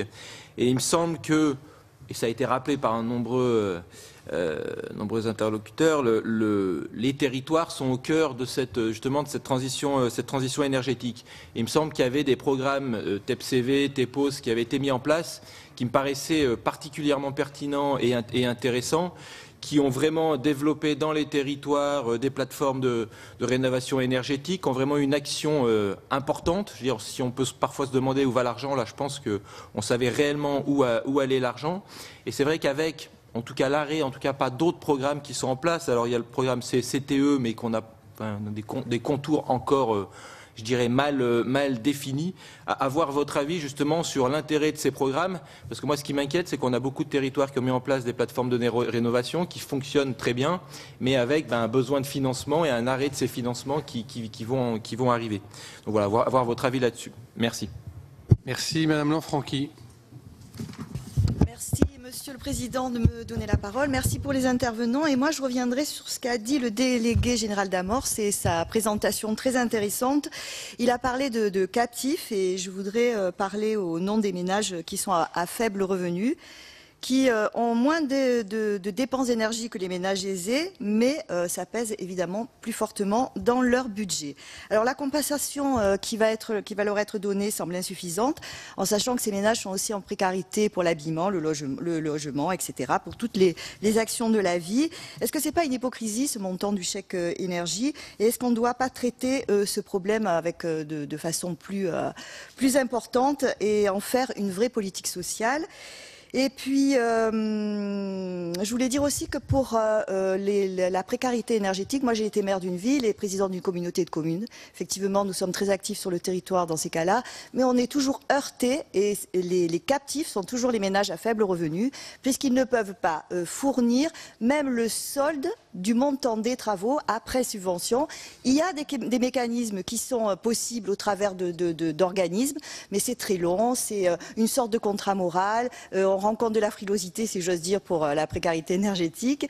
Donc ça devient extrêmement compliqué. Alors c'est très bien de parler de ce rôle de la fiscalité écologique, mais il ne faut pas qu'il y ait encore des gens qui restent sur le bord de la route et que ça devienne une politique de, entre guillemets, de gens aisés qui ne verraient pas les conséquences terribles que ça peut avoir sur nos territoires. Et les conséquences terribles, elles sont là, parce que quand on donne un chèque de 150 € à quelqu'un qui a simplement 800 ou 900 € de revenus, dites-moi comment il va faire pour se chauffer, ne serait déjà que pour manger. Merci. Merci, Monsieur Jacquin. Merci beaucoup pour cette table ronde qui vient à un très bon moment et qui est parfaitement composée. Et j'apprécie beaucoup les propos sur la nécessité avant tout de s'attaquer à la précarité énergétique. Pour revenir sur la question des captifs, ceux qui sont un peu éloignés de leur travail, nous rendrons demain avec mes collègues Vullin, Cartron, Rambaud et Fouché au sein de la délégation à la prospective un rapport sur les nouvelles mobilités. Et on a beaucoup interrogé de ce point de vue la question des politiques d'urbanisme, à constater que des mobilités pas chères conjuguées au prix du foncier contribuent à répartir les populations, presque à les ségréguer socialement en fonction de leurs revenus, très largement autour des grandes agglomérations, ce qui n'est pas sans poser des questions de mixité et de cohésion sociale. Par rapport à ça, je constate que la problématique de la régulation du prix du foncier, quand on est ici, je crois, dans cet arrondissement, un des plus chers de France, à bien au-delà de 10 000 € le mètre carré, un article la semaine dernière montrait que dans cet arrondissement, 43 € du mètre carré, les loyers, il était nécessaire d'avoir un revenu d'au moins 3 000 € pour dormir dans le 6e arrondissement. Bon, c'est excessif, c'est pas la situation de la France, heureusement, mais moi je constate que la régulation du prix du foncier, qui serait le seul moyen d'éviter cela, n'est pas mise en œuvre alors qu'on dispose d'un très grand nombre d'outils. Je vais dans le sens aussi d'une remarque sur l'Europe. Moi, je suis frontalier du Luxembourg et le dumping fiscal du Luxembourg sur le gasoil est absolument choquant, scandaleux, crée des dérives importantes. Donc, ce combat doit être, de la fiscalité écologique, doit être européen. D'autre part, Monsieur Bureau, vous avez dit qu'il n'y avait pas de théorie économique de l'usage de la taxe carbone. Vous n'avez pas dit qu'il ne fallait pas comptabiliser les externalités négatives et positives des différents modes d'utilisation des carburants fossiles. Et par rapport à ça, enfin, le régulateur que je suis, je pense que nous sommes tous des régulateurs, on doit venir réguler la main invisible du marché qui est absolument aveugle sur ces questions du temps long. Et j'interroge beaucoup la question du transport aérien qui est génial, qui se démocratise, mais alors au niveau du bilan carbone, c'est une catastrophe absolue. Les petites applications dont on peut disposer démontrent que c'est pas super, et notamment dans je pense les vols low cost au niveau intérieur, traverser la France pour moins cher en avion qu'en train me pose intellectuellement une question. Par rapport à l'avenir, la décarbonation des moteurs à venir, et qu'on espère, montre que la source de fiscalité écologique va se tarir. Comment l'anticiper? Comment se poser dans le temps long pour faire de cette fiscalité écologique un outil dynamique? Et dernier point, la faiblesse dans nos politiques de l'accompagnement de l'industrie. Autant l'habitat est pas trop mal accompagné, autant on réfléchit sur les mobilités, mais alors le domaine industriel, j'ai dans mon département des très grosses entreprises, dont une a un projet à 110 mégawatts Solvay. On n'a pas les moyens de financer ça dans les dispositifs actuels, tant du fonds chaleur, et il va falloir revoir la PPE pour prendre en compte des projets comme ça qui ont un enjeu énorme sur bien plus que quelques habitations isolées, sur l'impact environnemental. Merci. Merci beaucoup. Monsieur Ginesta. Merci, Monsieur le Président. Moi, je voudrais remercier les orateurs pour leur franchise, puisqu'ils nous ont dit qu'ils ne savaient pas quoi faire de l'argent. Donc, j'ai un certain nombre de Français qui pourraient leur indiquer quelques pistes, mais la meilleure façon de redistribuer, c'est déjà de ne pas prendre, puisqu'on ne redistribue jamais autant que ce que l'on prend. Il y a forcément des frais généraux entre les deux. Et puis, il y a un état d'impréparation sur l'affectation des recettes, que vous avez souligné d'ailleurs, que tout le monde a entendu, qui peut-être n'est pas tout à fait involontaire. Parce que ceci permet à l'État, c'est-à-dire en fait au gouvernement, de les affecter selon son bon plaisir ou les nécessités qu'il a désignées. Vous avez parlé, par exemple, éventuellement d'une compensation sur la taxe d'habitation, dont vous faites d'ailleurs la critique, et je vous suis sur ce plan-là. Mais enfin, c'est un débat, je rejoins ce que disait Christine, qui concerne quand même les classes aisées et les classes supérieures. Pourquoi punir des gens qui, de toute façon, n'ont pas le choix de se chauffer, de se véhiculer, de décider de leur vie? Alors n'y a-t-il pas là encore une démonstration du décalage entre une grande partie de la France et ceux qui sont censés nous gouverner? Moi, je pense que vous avez dit l'essentiel en disant c'est un projet politique avec des objectifs, des principes, des moyens d'évaluation. Et effectivement, un projet politique, ça doit être compréhensible. Et ça doit être accepté, il faut se l'approprier. Il y a une question de gouvernance derrière ça. Alors, sur le premier sujet, qui est les objectifs, moi, il me semble qu'effectivement, si on se dit les choses franchement, tout à l'heure, on a parlé de franchise, de temps en temps, très tard le soir, dans des moments de délire, je me mets à votre place. En ayant voté il y a 4 ans un objectif, je sais pas, on peut prendre au hasard 32% d'énergie renouvelable, 500 000 logements rénovés par an. Vous l'avez voté et on vous y a encouragé. Donc j'ai ma part de responsabilité et de se dire comment ils peuvent aujourd'hui, d'abord comment à l'époque ils ont pu évaluer si le curseur était au bon endroit. C'est-à-dire quelle a été votre capacité de dire oui, proposer 500 000 logements, ça a du sens. C'est pas juste, il n'y a qu'à faucon, mais ça a du sens de se donner cet objectif. Enfin, je ne sais pas si vous gérez des entreprises, des familles, si vous donnez un objectif, mais que finalement vous dites on ne l'atteindra pas. Il ne vaut rien votre objectif. Et voire même, il ne l'atteindra pas et ça ne changera rien.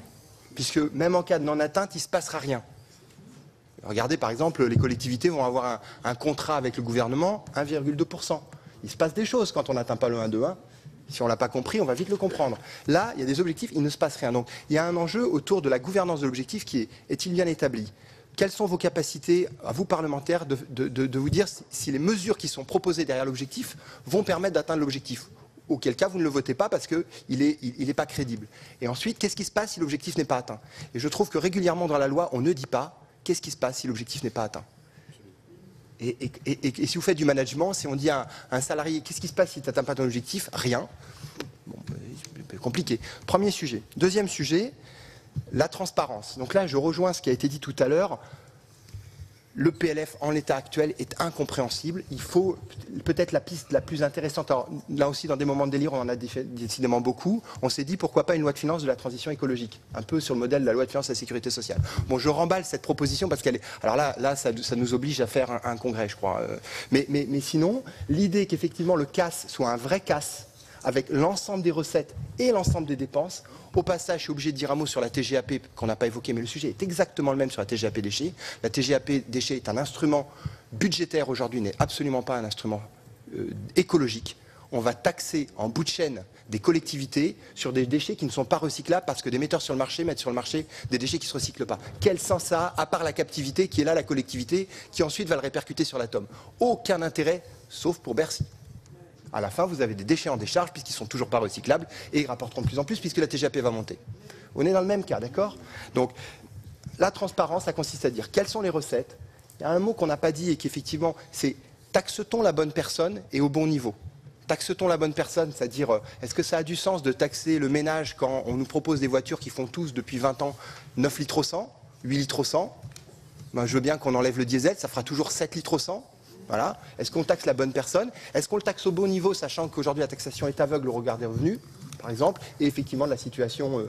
voilà. Ça, c'est un sujet important qui est un sujet de justice. Le troisième sujet, c'est l'évaluation. Moi, je vous invite à demander au gouvernement, et je le dis, au gouvernement successif, que vous ayez des outils d'évaluation des mesures. C'est-à-dire, par exemple, est-ce qu'il y a un endroit, quelque part, quelqu'un qui a fait le travail suivant, qui se dire combien on a mis d'argent, l'État a mis d'argent sur la table pour la rénovation énergétique, combien de logements on a fait, combien de carbone on a évité, combien de kilowattheures on a évité. Ensuite, combien on a mis de l'argent sur l'éolien, combien de kilowattheures évités, combien de carbone évité. Et de dire pour 1 000 € dépensés par la collectivité France, combien j'ai économisé de kilowattheures, combien j'ai économisé de CO2, et suis-je sur la trajectoire. Et vous n'avez pas cet outil. Vous n'avez pas cet outil. Donc moi, je vous dis, à chaque fois que je vous vois, oui, ça m'arrive de vous regarder le soir, demander un CITE de plus 5% sur les fenêtres ou moins 3% sur la chaudière, je me dis, mais il navigue à vue, là. Il navigue complètement à vue. vous avez besoin d'un outil d'évaluation et qui n'est pas juste le décret est sorti, ce qui est un grand classique. Hein. Généralement, l'État vient et dit le décret est sorti. Bon, le décret est sorti, ça ne vous aide pas beaucoup. Troisième point. Quatrième point, la question de l'arbitrage. Ça a été dit par l'un d'entre vous. L'arbitrage a été fait. L'arbitrage a été fait. Il y a bien 10 milliards d'euros qui sont arrivés dans les caisses de l'État et vous avez remarqué, il n'y a pas d'argent en plus. Donc il y a bien eu des arbitrages politiques, et là encore je ne fais pas de politique, qui ont été faits, y compris par les gouvernements précédents, sur ce qu'on allait faire de cette recette fiscale. Donc ce qui est choquant effectivement, c'est l'absence de débat démocratique. C'est l'absence de débat sur les curseurs dont je parlais tout à l'heure. Voilà. Donc en particulier, je termine là-dessus parce que tout à l'heure je n'ai pas évoqué l'efficacité des mesures. Il y a un sujet qui a été évoqué, je crois, la question du fonds chaleur. Bon, d'abord, vous avez remarqué, si vous voulez augmenter, on a fait une tentative, si vous voulez augmenter le fonds chaleur, vous ne pouvez pas, dans la loi. Parce que le fonds chaleur n'existe pas dans la loi de finances. Il n'existe pas. Vous avez une mission environnement, vous avez un budget prévention et des risques dans lequel il y a le budget de l'ADEME, et c'est tout. Et c'est tout. Et si vous augmentez le budget de l'ADEME, alors l'ADEME fait bien son travail, c'est un ancien administrateur et un angevin qui vous le dit, mais la question de savoir comment augmenter une aide à la chaleur renouvelable, qui, je le rappelle, est la chaleur est la première consommation de ce pays. Hein. Je rappelle que la question de ce pays, c'est pas comment on produit de l'électricité, c'est comment on se chauffe et comment on se déplace. Hein. Comment on se chauffe et comment on se déplace. C'est ça le projet politique. Se chauffer autrement et moins, plus efficace, et comment se déplacer efficacement et autrement. Voilà. C'est ça le sujet. Et pas comment on produit avec telle ou telle énergie, l'électricité, qui est un sujet de vecteur. Mais le sujet aujourd'hui, je vous les mets en parallèle, pour faire environ 10 TWh d'électricité renouvelable, on a mis 7 milliards d'euros sur la table, ça s'appelle la CSPE, ça ne s'appelle plus la CSPE, vous regarderez, c'est un petit jeu de passe-passe, mais ça ne s'appelle plus la CSPE au sens strict. Et pour faire à peu près autant de chaleur renouvelable, on a mis, tenez-vous bien, 220 millions d'euros. 220 millions d'euros. Donc pourquoi on ne développe pas la chaleur renouvelable dans ce pays, alors que la plupart des pays, vous parlez d'Europe, développent des réseaux de chaleur. Près de 300 collectivités de plus de 10 000 habitants n'ont aucun réseau de chaleur. Alors que, voilà, et à un moment donné, le problème, c'est que si vous en avez des réseaux de chaleur, comme vous êtes mal aidé, parce que vous êtes mal aidé, le fonds chaleur n'est pas assez important, donc vous êtes mal aidé. Ce n'est pas qu'une enveloppe, c'est que les TRI pris en compte pour soutenir un réseau de chaleur sont beaucoup plus faibles que les TRI pris en compte pour faire un parc photovoltaïque. Donc vous êtes mal aidé, du coup le réseau de chaleur n'est pas assez compétitif, du coup vous perdez des clients et à ce moment-là vous rentrez dans une spirale infernale qui est la baisse des clients. Donc il y a vraiment des sujets autour de l'évaluation des différents objets sur lesquels vous devez avoir des exigences vis-à-vis de l'État, du ministère de l'écologie, de Bercy, sur où sont les recettes, où sont les dépenses, quelle est l'efficacité avec des critères qui permettent de comparer les mesures. Et là vous pourrez commencer à raconter une histoire, parce que finalement c'est une histoire qu'on raconte aux populations. Et ce qui est en train d'être dit par le territoire, c'est on ne comprend pas l'histoire. On ne comprend pas l'histoire que vous êtes en train de nous raconter. On ne comprend pas le projet politique. Voilà. Merci beaucoup. Monsieur Leguet. Bien, je vais évidemment pas répondre à toutes les questions. Alors, s'il y a des sénateurs qui restent enfin, pour lesquels je ne réponds pas à la question, je suis évidemment disponible après, pendant, enfin, etc. Alors, en fait, je voulais pas parler. Je voulais d'abord parler d'investissement parce que je voudrais revenir sur une chose importante. Dans ce que j'ai entendu, enfin, le bon critère pour l'évaluation, disons, de la taxe carbone, c'est pas forcément 1 euro perçu égale 1 euro réattribué quelque part. Encore une fois, il ne s'agit pas d'une taxe de rendement. L'objectif, c'est d'inciter à faire des changements de comportement et à faire de l'investissement bas carbone. Enfin, je suis désolé de revenir là-dessus, ça me semble essentiel. Et donc, pour apporter des éléments qui vont dans le sens de ce que disait Nicolas, il y a des éléments, disons, de pilotage qui existent, qui ne sont pas forcément connus. Vous savez peut-être que dans la loi de transition énergétique, il y a un article 174 qui demande à l'administration de remettre chaque année au Parlement un rapport évaluant les investissements publics et privés en faveur de la transition énergétique et, disons, l'adéquation de ces investissements avec les objectifs fixés par la loi. Donc ça, c'est quelque chose que nous faisons chaque année. On le fait et on va le présenter à l'Assemblée nationale le 29 novembre. Donc si vous voulez venir, vous êtes bienvenus. Et puis si vous voulez qu'on fasse une séance spécifique là-dessus, je suis complètement à votre disposition pour ça. Donc ça permet déjà de voir de façon rétrospective les investissements concourant à la transition énergétique. Donc je vous donne le scoop, 32 milliards d'euros en 2017. En 2016, pardon, en 2017, il faudra attendre un peu. Voilà, c'est un des documents c'est un des documents qu'avait Dominique. Alors, et le but du jeu ensuite, c'est de comparer ça aux besoins, à ce qu'il faudrait investir pour concourir à la transition énergétique. Et c'est là où je reviens sur la question de est-ce qu'on a une stratégie climat claire ? En tout cas, on a toutes les briques. On a une stratégie nationale bas carbone. On a cet article 174. On a, qu'est-ce que j'avais noté d'autre? Alors, on a créé des... Enfin bref, il y a tout un tas de choses qui concourent, mais il faut simplement utiliser le cadre qui existe déjà. Donc je suis heureux de vous apprendre qu'il y a un article 174 et quelque chose qui va derrière. En tout cas, encore une fois, on est là pour vous aider à réfléchir et vous donner tous les chiffres que nous on a. Donc ce qu'on essaye de faire, c'est ce que vous voyez là sur le diagramme. Alors il y a d'autres diagrammes un peu plus clairs. On essaye de voir dans quel secteur ont lieu les investissements bas carbone, qui sont les porteurs de projets, d'où vient l'argent et par quel type d'instrument c'est financé. Est-ce que c'est de la dette, de l'equity, des subventions, etc., etc. Donc ça permet de faire une base de discussion, à mon avis, utile pour le législateur, pour savoir si on va dans le bon sens ou pas. Et encore une fois, le critère ici, c'est investissement. Et ce n'est pas tellement 1 euro pris égale 1 euro redonné quelque part. Alors pourquoi c'est important? Il y a une chose qui manque, et ça a été évoqué par Nicolas. Dans le PLF, je vous souhaite bonne chance pour vous y retrouver. Notamment dans le CASTE. Effectivement, le CASTE ne liste pas tout. Alors nous, c'est un manque qu'on aimerait, disons, auquel on aimerait contribuer, à réduire.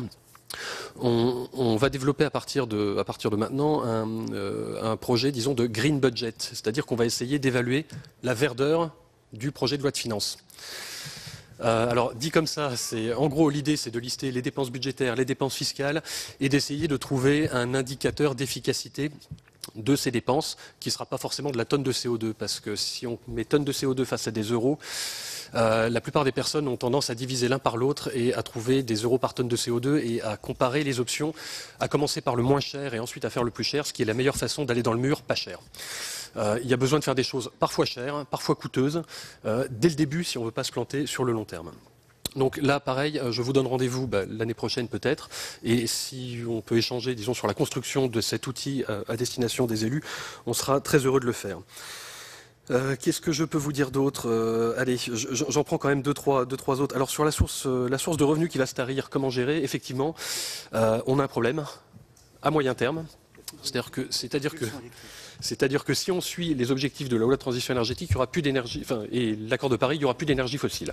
Alors je fais confiance à l'ingéniosité du législateur pour trouver de nouvelles bases taxables. Il y aura toujours, entre guillemets, des choses à taxer. Ce qui est certain, il y a quelques années, si vous voulez, c'était la largeur des moustaches ou la largeur des façades sur rue qui était taxée. Bon voilà, les choses évoluent, donc il y aura toujours de l'énergie, il y aura toujours des choses sur lesquelles, disons, on pourra s'appuyer. À mon avis, ce n'est pas un argument pour dire surtout ne faisons rien. Au contraire, on sait qu'on a un problème à moyen terme, il va falloir le gérer. Mais il y aura toujours, par exemple, de l'énergie, etc. Qu'est-ce que je peux prendre d'autre? Alors, il y a la question du bonus-malus sur véhicule, puisqu'on avait une question sur est-ce que c'est un bon exemple? Alors, de mon point de vue, non. Je vous donne mon appréciation, après à chacun de se faire son appréciation. Le bonus-malus, c'est quelque chose qui est one-shot. C'est à l'achat du véhicule, et après, une fois que vous avez acheté le véhicule, il n'y a plus d'impact finalement sur la quantité de carburant que vous mettez dans le véhicule. Aujourd'hui, plus des 2/3 des véhicules qu'on achète en France sont des véhicules classe B ou plus en termes d'émissions de gaz à effet de serre. Plus des 2/3. Le vrai enjeu, c'est de passer à 0% classe B ou plus en termes d'émissions de gaz à effet de serre. Comment fait-on pour faire ça? Alors la fiscalité carbone peut jouer là-dessus, et l'intérêt de la fiscalité carbone, c'est que ça joue tout au long de la durée de vie du véhicule et pas seulement au départ. Et du coup, je fais une petite incidente sur la baguette, le prix de la baguette. Bien évidemment, la fiscalité va conduire à une modification des prix relatifs. À mon avis, ce n'est pas le prix de revient de la baguette directement qui va être affecté en premier, mais c'est un certain nombre de comportements. Comment font les gens pour aller acheter une baguette aujourd'hui? Ils prennent leur voiture. Ils font 5 km en voiture, donc ils brûlent 25 centilitres d'essence. Pourquoi? Pour aller acheter une baguette qui vaut 1 euro. Où est le coût? Où est le vrai coût? Est-ce que c'est dans l'augmentation du prix de la baguette ou est-ce que c'est dans l'utilisation de la voiture? Question ouverte, y a-t-il façon de s'organiser différemment pour aller acheter la baguette sans faire 5 km en voiture? Je vous pose une question ouverte et qui n'apporte pas une réponse aujourd'hui. Moi, quand j'étais petit, j'habitais en Haute-Marne, il n'y avait pas de boulangerie dans le village, on vivait très bien tout simplement parce qu'il y avait un camion qui faisait le tour. Bon, voilà.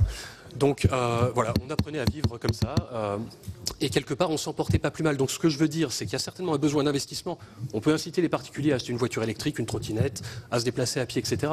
Mais il y a aussi des modes d'organisation nouveaux à trouver au niveau territorial et qui ne veulent pas dire décroissance, perte de bien-être, etc. Voilà, je pense que je vais m'arrêter là pour l'instant. Bien, merci beaucoup pour toutes ces informations et pour ce teasing que vous avez subtilement distillé. Je voyais Mme Bonnefoy qui se demandait ce qu'était le CASTE, donc on peut lui expliquer que c'est le compte d'affectation spéciale à la transition énergétique. Voilà, je donne la parole à Monsieur Bureau. Alors, je vais essayer de répondre à diverses questions en les regroupant. Mais en suivant quand même, parce que c'est plus facile. Donc, recherche. J'ai été directeur de la recherche au ministère de l'Environnement, enfin, ou du service, qui avait le service de la recherche au ministère de l'Environnement, donc j'ai du mal de ne pas vous suivre, parce qu'il y a besoin de recherche.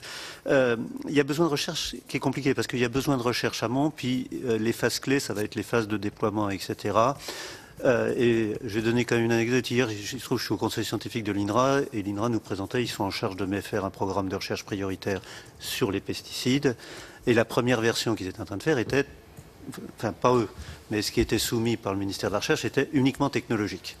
Et on se rendait compte que ça allait pas parce que il faut avoir des programmes de recherche qui anticipent aussi comment ça va pouvoir embrayer sur de la transition.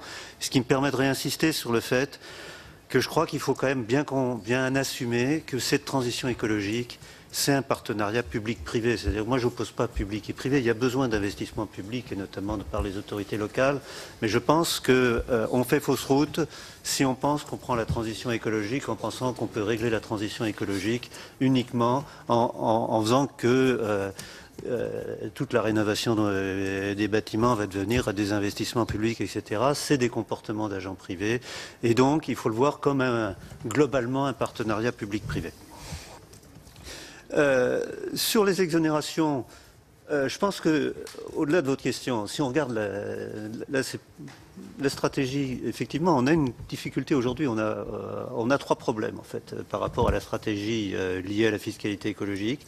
Un, d'arriver à consolider et de faire accepter des trajectoires de fiscalité incitative qui se sont mis en place difficilement. Si moi, moi j'ai vécu la TGAP depuis, j'ai vécu 2000, 2007 ou 2008, je sais plus, enfin 2008, 2009, etc. Donc c'est quand même quelque chose d'un processus assez chaotique. Donc, est-ce que le sujet c'est d'arriver à consolider et de rendre acceptable ce qui existe? Et ensuite, on a deux nouveaux sujets. Un qui est les exemptions, vous avez raison. On a un certain nombre d'exemptions. Et les exemptions, c'est toujours gênant parce que les exemptions, c'est justement des pollueurs. Donc, les exemptions, elles sont très gênantes pour la politique de fiscalité écologique. C'est que on taxe durement des gens qui ne polluent pas beaucoup et par contre, on laisse il y a un trou dans la raquette sur des gens qui auraient encore et souvent le plus de leviers. Donc, c'est inéquitable pour ceux qui payent la fiscalité écologique, puisqu'au fond, pourquoi il y en a auxquels on demande de faire bien, d'autant qu'on laisse de côté un certain nombre de gisements. Donc, il y a un vrai problème. Vrai problème sur le CO2 et problème aussi d'ailleurs sur les autres gaz. Donc on a sujet comment une stratégie de lutte contre le changement climatique dans la mise en place des incitations va arbitrer entre ces trois dimensions. Je pense que c'est vraiment un sujet de stratégie majeur. La transparence. Alors, je vais me permettre de vous lire, parce que ça peut vous être utile, les 5 propositions que fait le rapport, qui est un rapport du comité de l'économie verte dans un groupe de travail qui était coprésidé, bien coprésidé avec Bénédicte Pérol, mais coprésidé, qui est le rapport du groupe. Enfin, au moins sous la présidence, je ne vais pas rentrer dans les... Donc, on proposait, 1, consacrer dès le projet de loi de finances PLF pour 2020, ce qui veut dire faire un amendement en PLF 2019 en deuxième lecture. Un jour, consacrer à la fiscalité environnementale pour donner une vision intégrée de la manière dont les instruments, notamment fiscaux, votés dans les lois de finances, concourent à la prévention des atteintes à l'environnement. Donc, c'est rendre compte de la dimension. Cette fiscalité, elle est bien incitative, elle sert à la prévention. Et je veux souligner, par ailleurs, qu'aujourd'hui, c'est pas quelque chose de formel. On a vraiment la capacité d'abord à faire de l'analyse coût-bénéfice et montrer qu'il y en a pour l'argent aux États-Unis. On a des expérimentations. Enfin, les gens, le Congrès, enfin pour les raisons que vous connaissez sur le fonctionnement institutionnel des États-Unis, doivent rendre compte de la performance. Est-ce que les coûts et les bénéfices sont en rapport? Je ne vais pas détailler, mais méthodologiquement, on sait faire. L'OCDE, les statisticiens développent aussi des instruments tout à fait intéressants pour faire le suivi des politiques, j'ai envie de dire bien mieux que la LOLF, même si je pense que le travail de Migaud et Carrez était évidemment fondamental. Pour la fiscalité écologique, par exemple, le CDE a inventé un indicateur qui est très intéressant, qui s'appelle le déficit de fiscalité. C'est-à-dire, on se dit, On aimerait, ce qui rejoint votre question des exemptions, on aimerait que tout le monde, par exemple, soit à 55 € ou à 86 € à la tonne de carbone, et on regarde sur les émissions effectives à quel signal prix les gens sont soumis, et donc on a des indicateurs. Donc on a vraiment tous les instruments pour vous faire un jaune parfait. Décrire le développement de la fiscalité environnementale et le programme envisagé de réduction des dépenses fiscales dommageables à l'environnement dans les lois de programmation des finances publiques. Ça, c'est la fiscalité écologique, c'est du pluriannuel. Pour changer les investissements, c'est parce que à la limite, ce qui compte plus, c'est le prix anticipé à l'horizon de demain que presque le prix complètement aujourd'hui. Donc, il est essentiel de donner de la visibilité pluriannuelle. Troisièmement, intégrer systématiquement dans les présentations budgétaires de la fiscalité environnementale l'évaluation des impacts, et j'ai dit qu'elle était possible, et les principes retenus pour l'utilisation des recettes, c'est le sujet qui est au cœur de la discussion. Pour assurer l'adhésion des acteurs, il conviendrait de créer un moment annuel de concertation dédié à l'investissement et la fiscalité verte. Donc ça, je pense que c'est quelque chose de très concret qui permettrait de travailler, je dirais, au 1er septembre. Élaborer à l'horizon 2021 des indicateurs de suivi, c'est ce que j'ai évoqué, et il y a du travail à faire, mais on saurait faire, et favoriser une meilleure communication vis-à-vis des contribuables et collectivités locales sur les enjeux et l'utilisation de la recette. Et ça va des choses y compris qu'on a vues, par exemple, avec Bénédicte Ferrol. On a évoqué les entreprises, mais souvent, c'est pas seulement les gros, je ne sais plus qui a évoqué, c'est les PME, par exemple, qui comprennent à quoi ça sert et qu'est-ce qu'elles peuvent faire, et ça, c'est important. Et il y a des choses qui sont des obstacles vraiment très, très concrets sur le fait que je dirais l'administration des finances publiques, est bien organisée pour dialoguer avec les contribuables, avec tout ce qui est autour des finances publiques. Là, on est sur une fiscalité douane. Et les relations entre le contribuable douane et le contribuable entreprise, les PME notamment, n'est pas la même nature que celle qu'il y a au niveau. Et donc, c'est des choses comme ça qu'il faut lever pour que les gens puissent avoir des correspondants. Enfin, voilà. Donc, voilà les propositions très concrètes qu'il y a dans le rapport et qui nous semblent pouvoir contribuer. Voilà. Je reviendrai sur Chauffelus.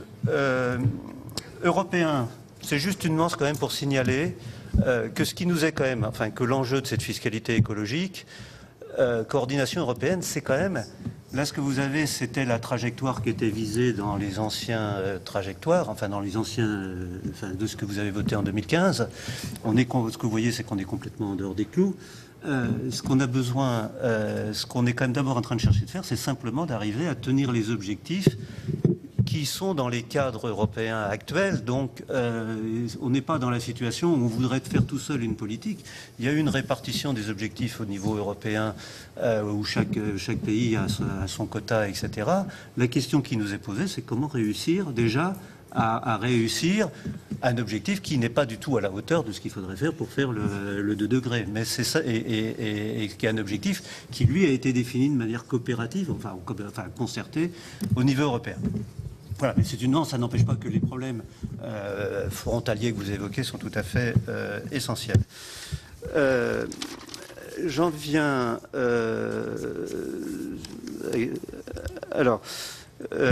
j'en viens peut-être... Oui, alors... Sur le général, et puis peut-être un mot sur les captifs et la question du projet politique. Revenons sur... il ne faut pas prendre. Moi, je crois que... ce qu'on a comme observation, c'est que quand une ressource est gratuite, elle est gaspillée. Donc un gauchiste, quelqu'un qui n'est pas particulièrement gauchiste, qui est Marcel Boiteux, un ancien président d'EDF, dit le système de prix permet d'orienter en faveur des solutions qui gaspillent le moins de ressources. Quand il s'agit de raretés non marchandes, par exemple l'atmosphère, l'écotaxe semble le moyen le plus adapté pour rendre compatible la poursuite de la croissance économique et la préservation des libertés. Donc, et pourquoi il dit ça? Parce que, alors d'abord, pourquoi il dit ça? Parce qu'il fait le raisonnement que si le prix est zéro, c'est gaspillé. Donc il ne faut pas faire croire qu'on va tenir un budget carbone avec un prix zéro du carbone. Ça, c'est absolument pas possible et pas tenable.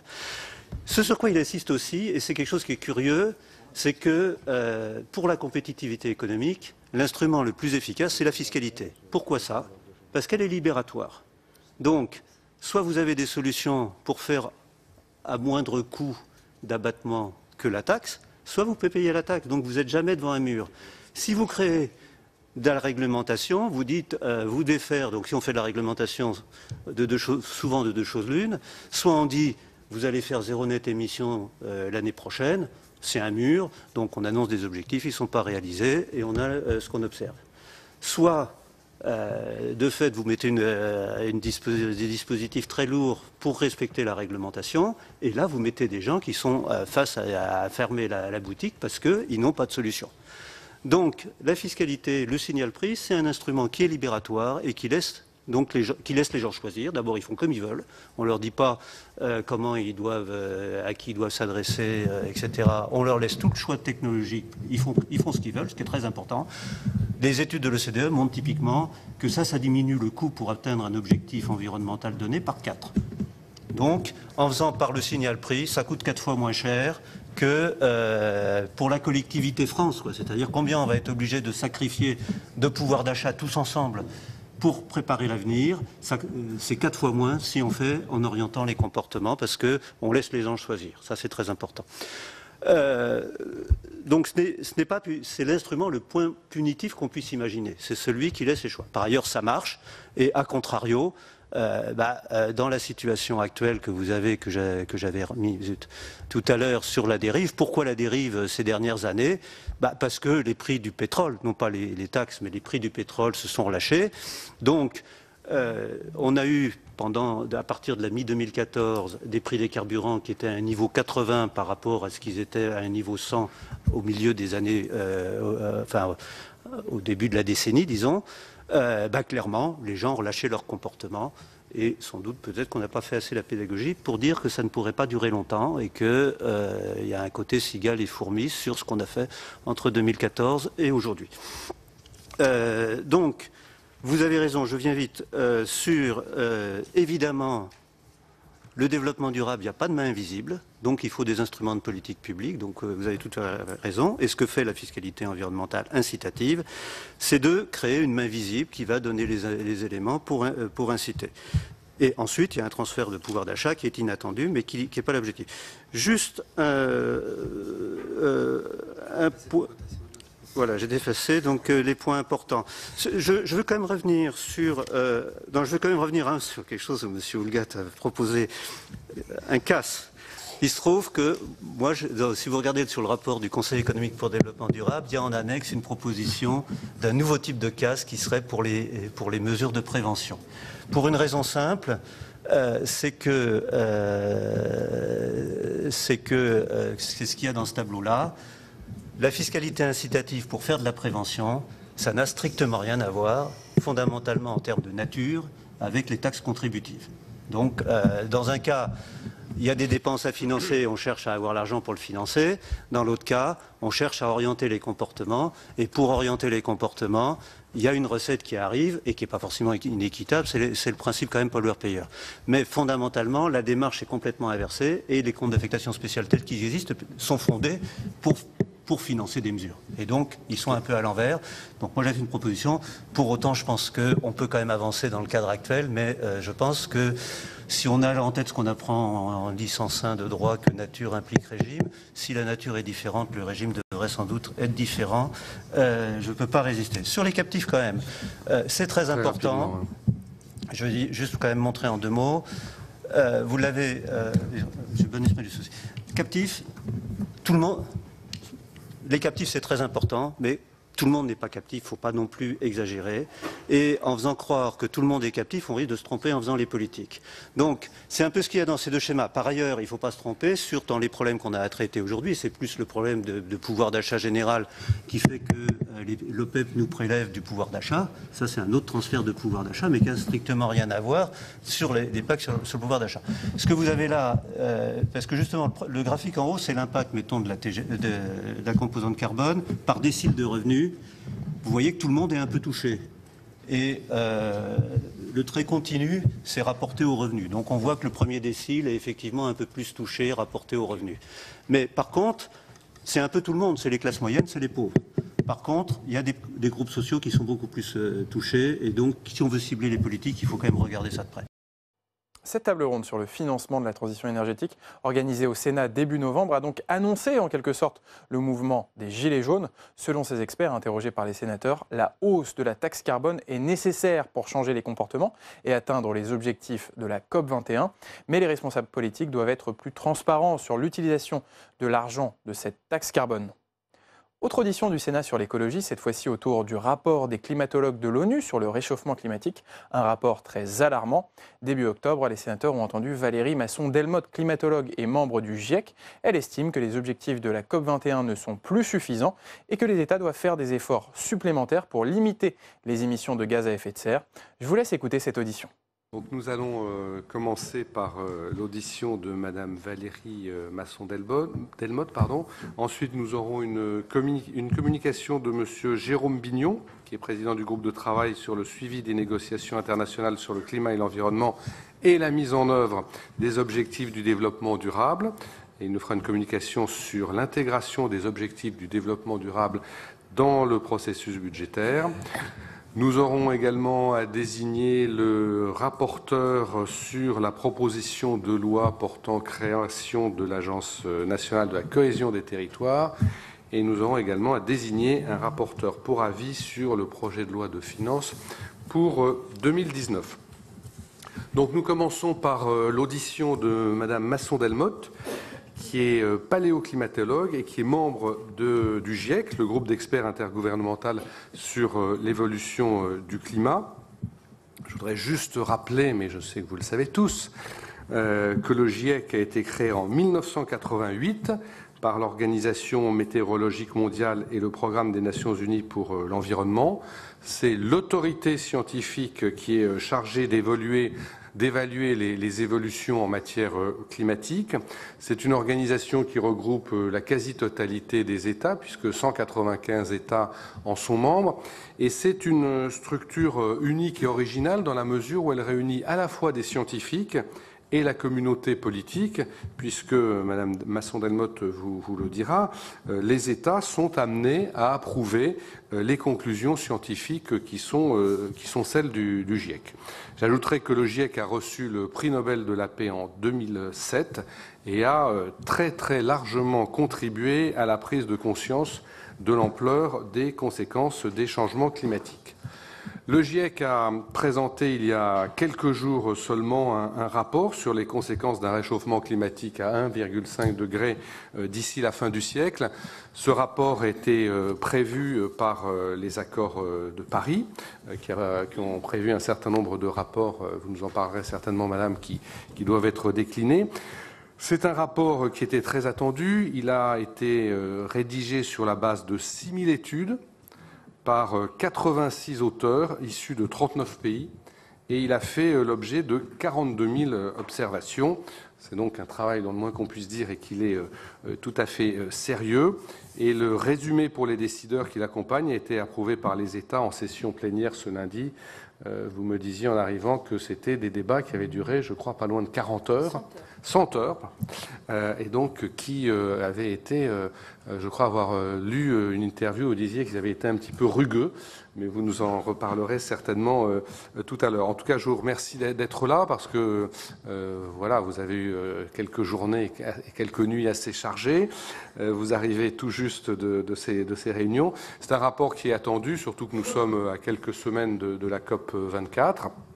C'est un rapport que nous attendions tout particulièrement puisque notre commission est évidemment très impliquée sur ces sujets, notamment le groupe de travail que préside Jérôme Bignon et que j'évoquais tout à l'heure. C'est ce rapport, je crois qu'à la fois il est lucide parce qu'il souligne la gravité de la situation avec une manifestation tangible des premiers effets de ces réchauffements climatiques et l'annonce de ce qu'il faut attendre ou plutôt de ce qu'il faut redouter. Et en même temps, c'est un rapport qui n'est ni fataliste ni pessimiste, puisque vous dites que si on arrive à un sursaut exceptionnel, on pourra limiter les effets de ces dérèglements climatiques. Avant de présenter ce rapport, ce serait peut-être utile que vous puissiez nous donner quelques indications sur la manière dont fonctionne le GIEC, sur la manière dont sont choisis les experts du GIEC, et notamment sur la manière dont vous travaillez, puisqu'il y a eu quelques articles, notamment dans la presse anglo-saxonne, faisant état de pression sur l'indépendance des experts. Et donc, je crois que ce serait intéressant que vous puissiez, avant de nous présenter le rapport, nous dire quelques mots sur ce sujet. Voilà, je vous laisse la parole en vous remerciant encore une fois d'être là ce matin. Je vous remercie de cette invitation et je préfère démarrer cette présentation avec les 4 messages clés du rapport. Le changement climatique affecte déjà les gens, les écosystèmes et les moyens de subsistance partout. Il y a des avantages indéniables à limiter le réchauffement à 1,5 degré par rapport à 2 degrés ou plus, et chaque demi-degré compte. Limiter ce réchauffement global à 1,5 degré n'est pas impossible, mais demanderait des transitions sans précédent dans tous les aspects de la société, et la volonté politique est cruciale. Limiter le réchauffement climatique à 1,5 degré peut aller de pair avec la réalisation d'autres objectifs mondiaux du développement durable pour l'amélioration de la qualité de vie de tous. Alors ce rapport, c'est le résultat du travail en fait de 91 auteurs de 40 pays, à parité entre les pays développés et les pays en développement. Nous avons reçu plus de 500 propositions d'auteurs émanant des différents gouvernements et des organisations observatrices du GIEC. Les coprésidents et les vice-présidents des 3 groupes de travail ont fait au consensus la sélection des auteurs de ce rapport. Ils ont choisi d'y associer 133 contributeurs supplémentaires. Ils ont passé en revue 6000 publications scientifiques, les 3/4 nouvelles depuis le précédent rapport du GIEC. L'invitation de la COP21 a suscité une réponse extrêmement forte de la communauté scientifique internationale qui a produit ces connaissances nouvelles à temps pour qu'elles puissent être passées en revue par les auteurs. Les chapitres qui font la base de ce rapport font l'objet de relectures successives. C'est le principe du peer review qui est essentiel en sciences. Nous avons reçu plus de 42 000 commentaires de plus de 1000 relecteurs de la communauté scientifique et des gouvernements dans les 3 phases de relecture du rapport.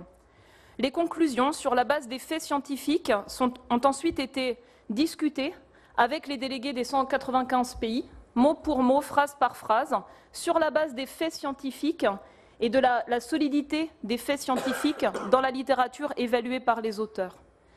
Je pense que vous allez mesurer à quel point ces faits scientifiques sont solides quand vous comprendrez les implications pour les différents pays qui ont des agendas extrêmement différents.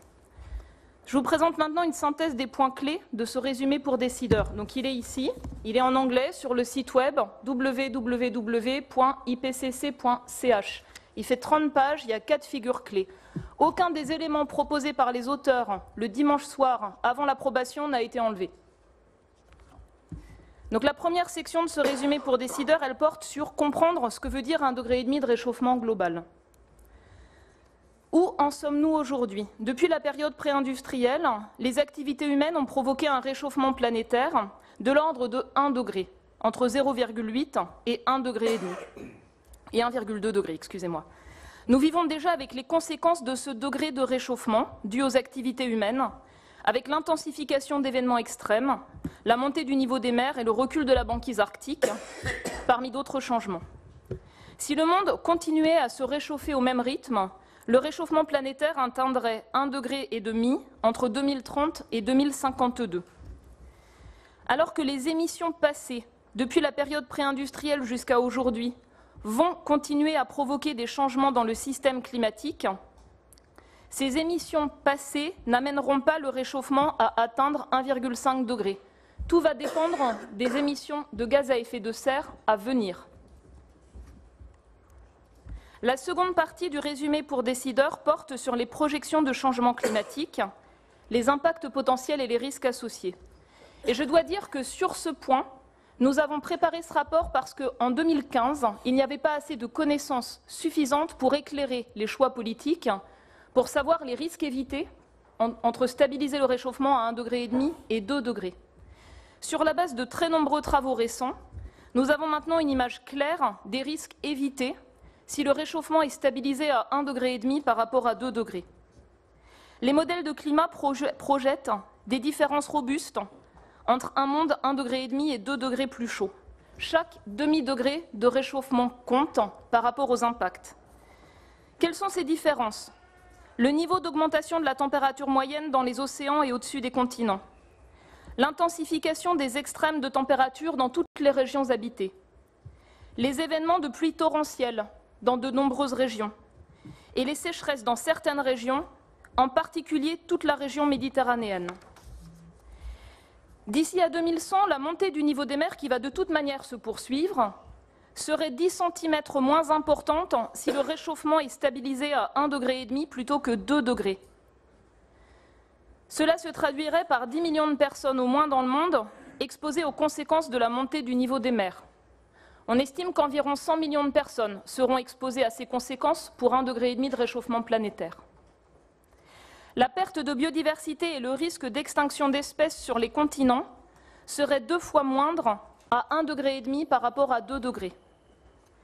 Cela permettrait de réduire les pertes de rendement pour les céréales, comme le blé, le maïs ou le riz, et d'autres céréales, en particulier en Afrique subsaharienne, en Asie du Sud-Est, en Amérique centrale et en Amérique du Sud.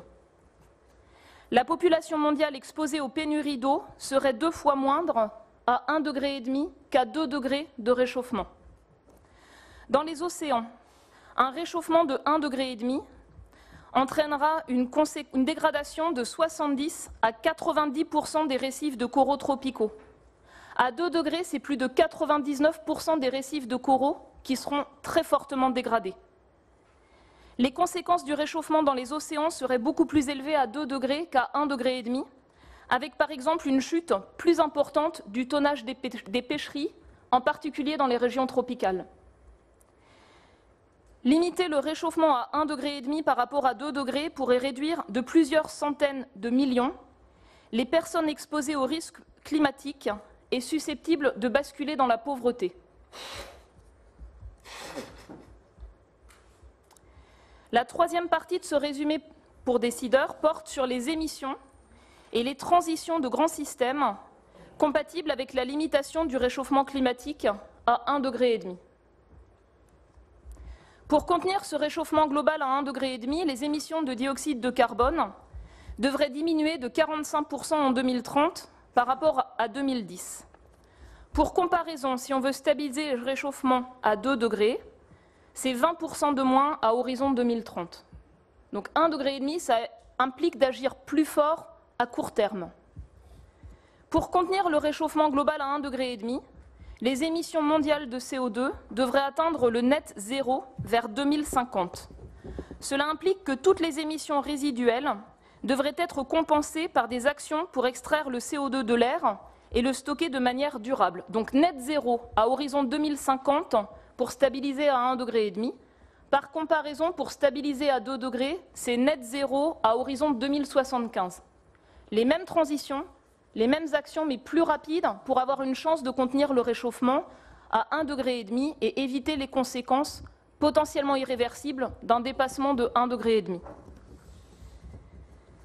Pour limiter le réchauffement à 1,5 degré, cela implique aussi la réduction de rejet d'autres substances que le dioxyde de carbone. Beaucoup de ces substances qui affectent le climat affectent aussi la qualité de l'air. Agir dans cette direction aurait des effets immédiats sur la qualité de l'air, avec des bénéfices immédiats en matière de santé publique. Limiter le réchauffement à 1,5 degré, ça implique des changements à une échelle sans précédent historique, c'est-à-dire des réductions d'émissions dans tous les secteurs, l'utilisation d'une large palette de technologies, des changements de comportement et une réorientation significative des investissements vers les options bas carbone. Cela implique des transitions de grands systèmes, systèmes énergétiques, aménagement du territoire et agroforesterie, systèmes urbains, systèmes industriels et infrastructures. Des progrès rapides ont été réalisés dans certains secteurs, et notamment pour les renouvelables. Il faudrait des progrès aussi rapides dans d'autres secteurs, en particulier le secteur des transports et tout ce qui touche à l'aménagement du territoire. Pour limiter le réchauffement à 1,5 degré, il faudrait être capable d'extraire du dioxyde de carbone de l'atmosphère et le stocker de manière durable tout au long de ce siècle. Les méthodes pour ce faire incluent le fait de planter des arbres, de restaurer des écosystèmes, l'utilisation de la bioénergie avec captage et stockage du dioxyde de carbone, des modifications de la gestion des terres et d'autres approches qui en sont aujourd'hui aux premières étapes de développement. L'extraction à grande échelle de dioxyde de carbone pourrait avoir des implications pour la sécurité alimentaire, la préservation des écosystèmes et la biodiversité. Il est important de souligner que les engagements nationaux, les contributions nationales des gouvernements, inscrites dans le cadre de l'accord de Paris depuis 3 ans, elles ne sont pas suffisantes pour contenir le réchauffement en dessous de 1,5 degré, même avec des actions extrêmement ambitieuses et difficiles après 2030. Pour éviter de dépasser 1,5 degré de réchauffement planétaire dans quelques décennies, il faut que les émissions de dioxyde de carbone diminuent de manière substantielle avant 2030, puis le déploiement de méthodes pour extraire le dioxyde de carbone de l'atmosphère. La dernière partie du résumé pour décideurs porte sur le renforcement de la réponse planétaire au changement climatique, et ça a été le choix des délégués de tous les pays, dans le cadre de la session plénière du GIEC qui a accepté l'invitation de la COP21, de l'inscrire explicitement dans le contexte du développement durable et des efforts pour éradiquer la pauvreté. Notre rapport montre clairement les interactions extrêmement étroites entre le changement climatique, les réponses au changement climatique et les objectifs du développement durable. Les impacts du changement climatique et la manière dont nous y répondons sont étroitement liés aux objectifs du développement durable qui recherchent un équilibre entre le bien-être pour tous, la prospérité économique et la protection de l'environnement. Pour limiter le réchauffement à 1,5 degré, il existe un ensemble de mesures d'adaptation et d'options pour réduire les émissions de gaz à effet de serre qui, si elles sont bien choisies, et c'est la notion de transition éthique et de transition juste, peuvent avoir de multiples bénéfices pour les objectifs du développement durable. Leur déploiement est d'autant plus efficace quand les collectivités locales sont épaulées par les pouvoirs publics nationaux. Le renforcement des capacités des pouvoirs publics, des collectivités locales, de la société civile, du secteur privé, des populations autochtones et des communautés locales peut porter ces actions ambitieuses qui seraient nécessaires pour limiter le réchauffement à 1,5 degré. Et enfin, la coopération internationale est critique pour que cela puisse avoir lieu dans tous les pays et pour tous, en particulier dans les pays en développement et dans les régions vulnérables. Pour conclure, ce rapport qui atteint une dimension interdisciplinaire sans précédent dans la rédaction de chacun de ses chapitres, 3 messages clés. Chaque demi-degré compte vis-à-vis des risques climatiques. Chaque année compte vis-à-vis des conséquences pour maîtriser le réchauffement climatique. Et chaque choix compte, chaque décision compte. Ne pas agir aujourd'hui, c'est augmenter le fardeau pour les jeunes générations qui devront faire face aux conséquences du réchauffement et au déploiement d'options d'action plus difficiles et plus risquées. Limiter le réchauffement climatique à 1,5 degré n'est pas impossible, mais la volonté politique pour accélérer les transitions est essentielle. Un point auquel le rapport ne répond pas, c'est est-ce que 1,5 degré ou 2 degrés de stabilisation du réchauffement permet d'éviter la déstabilisation de certains secteurs du Groenland, de l'Antarctique et une montée irréversible de plusieurs mètres par la suite? On ne sait pas. On n'est pas capable de dire si stabiliser le réchauffement ce siècle, largement en dessous de 2 degrés ou à 1,5 degré, permettrait d'éviter ça sur le long terme. Donc ça fait partie des incertitudes majeures. Ce qu'on sait, c'est qu'à horizon 2100, le niveau des mers va continuer à monter. Si on stabilise le réchauffement global autour de 1,5 degré, la plage, c'est de l'ordre de 30 à 80 cm, et il faut être prêt à ça. Donc l'adaptation à la montée du niveau des mers, le fait d'éviter d'être piégé sur des aménagements littoraux par rapport à cette montée du niveau des mers, c'est quelque chose de très important. Il est possible de demander aux chercheurs français et au monde scientifique français d'apporter des éléments plus précis. On est sur des ruptures de connaissances qui permettent d'affiner la production de connaissances sur les risques de niveau des mers propres à chaque région.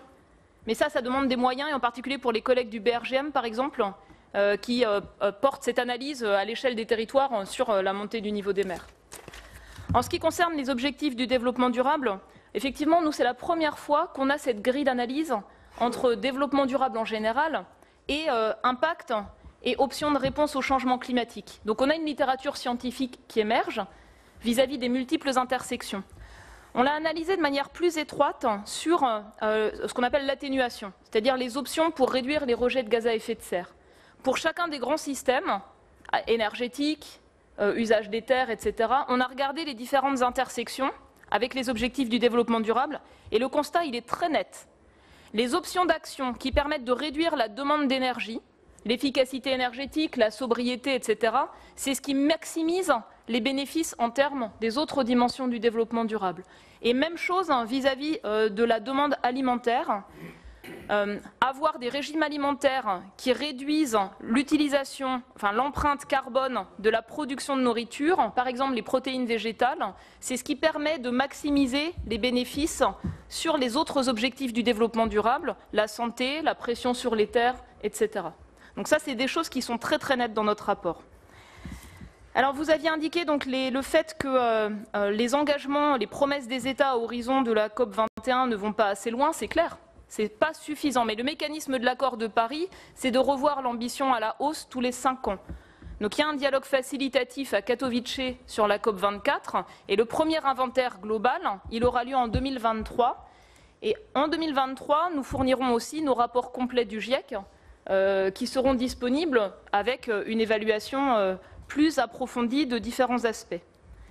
Si je dois résumer les choses en quelques termes, si vous voulez rendre cette transition possible, il faut désinvestir du charbon le plus rapidement possible dans le monde entier. Le secteur de la finance joue un rôle extrêmement important. Qu'est-ce qui est fait avec l'épargne des Français? Est-ce qu'on continue à investir sur le développement de mines de charbon, la production de centrales à charbon ou pas, dans d'autres régions du monde? C'est un point qui est critique. Et ensuite, c'est réduire le fait de se reposer sur l'utilisation du pétrole à horizon 2030 de manière significative. Et en France, l'enjeu, c'est la question des transports, très nettement. La décarbonisation des transports, l'électrification des transports, c'est un enjeu qui est majeur à court terme, avec des bénéfices potentiellement très importants en matière de santé publique par rapport aux conséquences sur la qualité de l'air. Et donc avoir une estimation complète des bénéfices à agir dans cette direction-là serait extrêmement important. C'est aussi des opportunités économiques pour des secteurs d'activité français, sur des emplois non délocalisables français. Sur la question des solutions pour extraire du carbone de l'atmosphère, effectivement, il y a des options d'action vis-à-vis de pratiques agricoles qui permettent d'augmenter le stockage de carbone dans les sols. Il y a des expérimentations en cours, il y a un enjeu majeur qui consiste à accélérer. Sur la question de l'agriculture, il y a tout l'enjeu d'avoir une agriculture qui soit porteuse de solutions, c'est-à-dire qui réduise l'empreinte, les rejets de gaz à effet de serre. On a parlé du dioxyde de carbone, mais il y a aussi le méthane, l'oxyde nitreux, donc l'élevage et l'utilisation d'engrais. Donc il y a des solutions qui existent, qui permettent d'avoir des rendements importants, tout en réduisant ces rejets d'autres gaz à effet de serre. Mais pour l'agriculture, il y a aussi l'enjeu d'une agriculture résiliente. Et on voit aujourd'hui les difficultés auxquelles font face le monde agricole. Il faut intégrer les deux, c'est-à-dire une agriculture qui soit résiliente dans un climat qui se réchauffe, qui permette de limiter les tensions sur la gestion de l'eau et qui permette de réduire les rejets de gaz à effet de serre. Et donc la question, pour moi, le lien extrêmement étroit, c'est alimentation, agriculture, santé et climat, de manière extrêmement intégrée. Et je ne suis pas sûre que les débats sur l'agriculture de ces dernières années aient permis d'avoir cette approche complètement intégrée, en particulier sur les volets environnement et sur les volets santé. C'était l'audition de Valérie Masson-Delmotte, climatologue et membre du GIEC, le groupe d'experts de l'ONU sur le climat. Elle a expliqué aux sénateurs le rapport alarmant du GIEC sur le réchauffement climatique. Selon ce rapport, si les températures augmentent de plus d'1,5 degré d'ici à 2030, cela pourrait avoir des conséquences irréversibles. Et les climatologues du GIEC considèrent que les objectifs de l'accord de Paris sont insuffisants. Ils estiment qu'il faudrait réduire les émissions de CO2 de 45% d'ici à 2030. Vous pouvez voir et revoir toutes nos émissions sur notre site internet publicsénat.fr. Très bonne journée sur les chaînes parlementaires.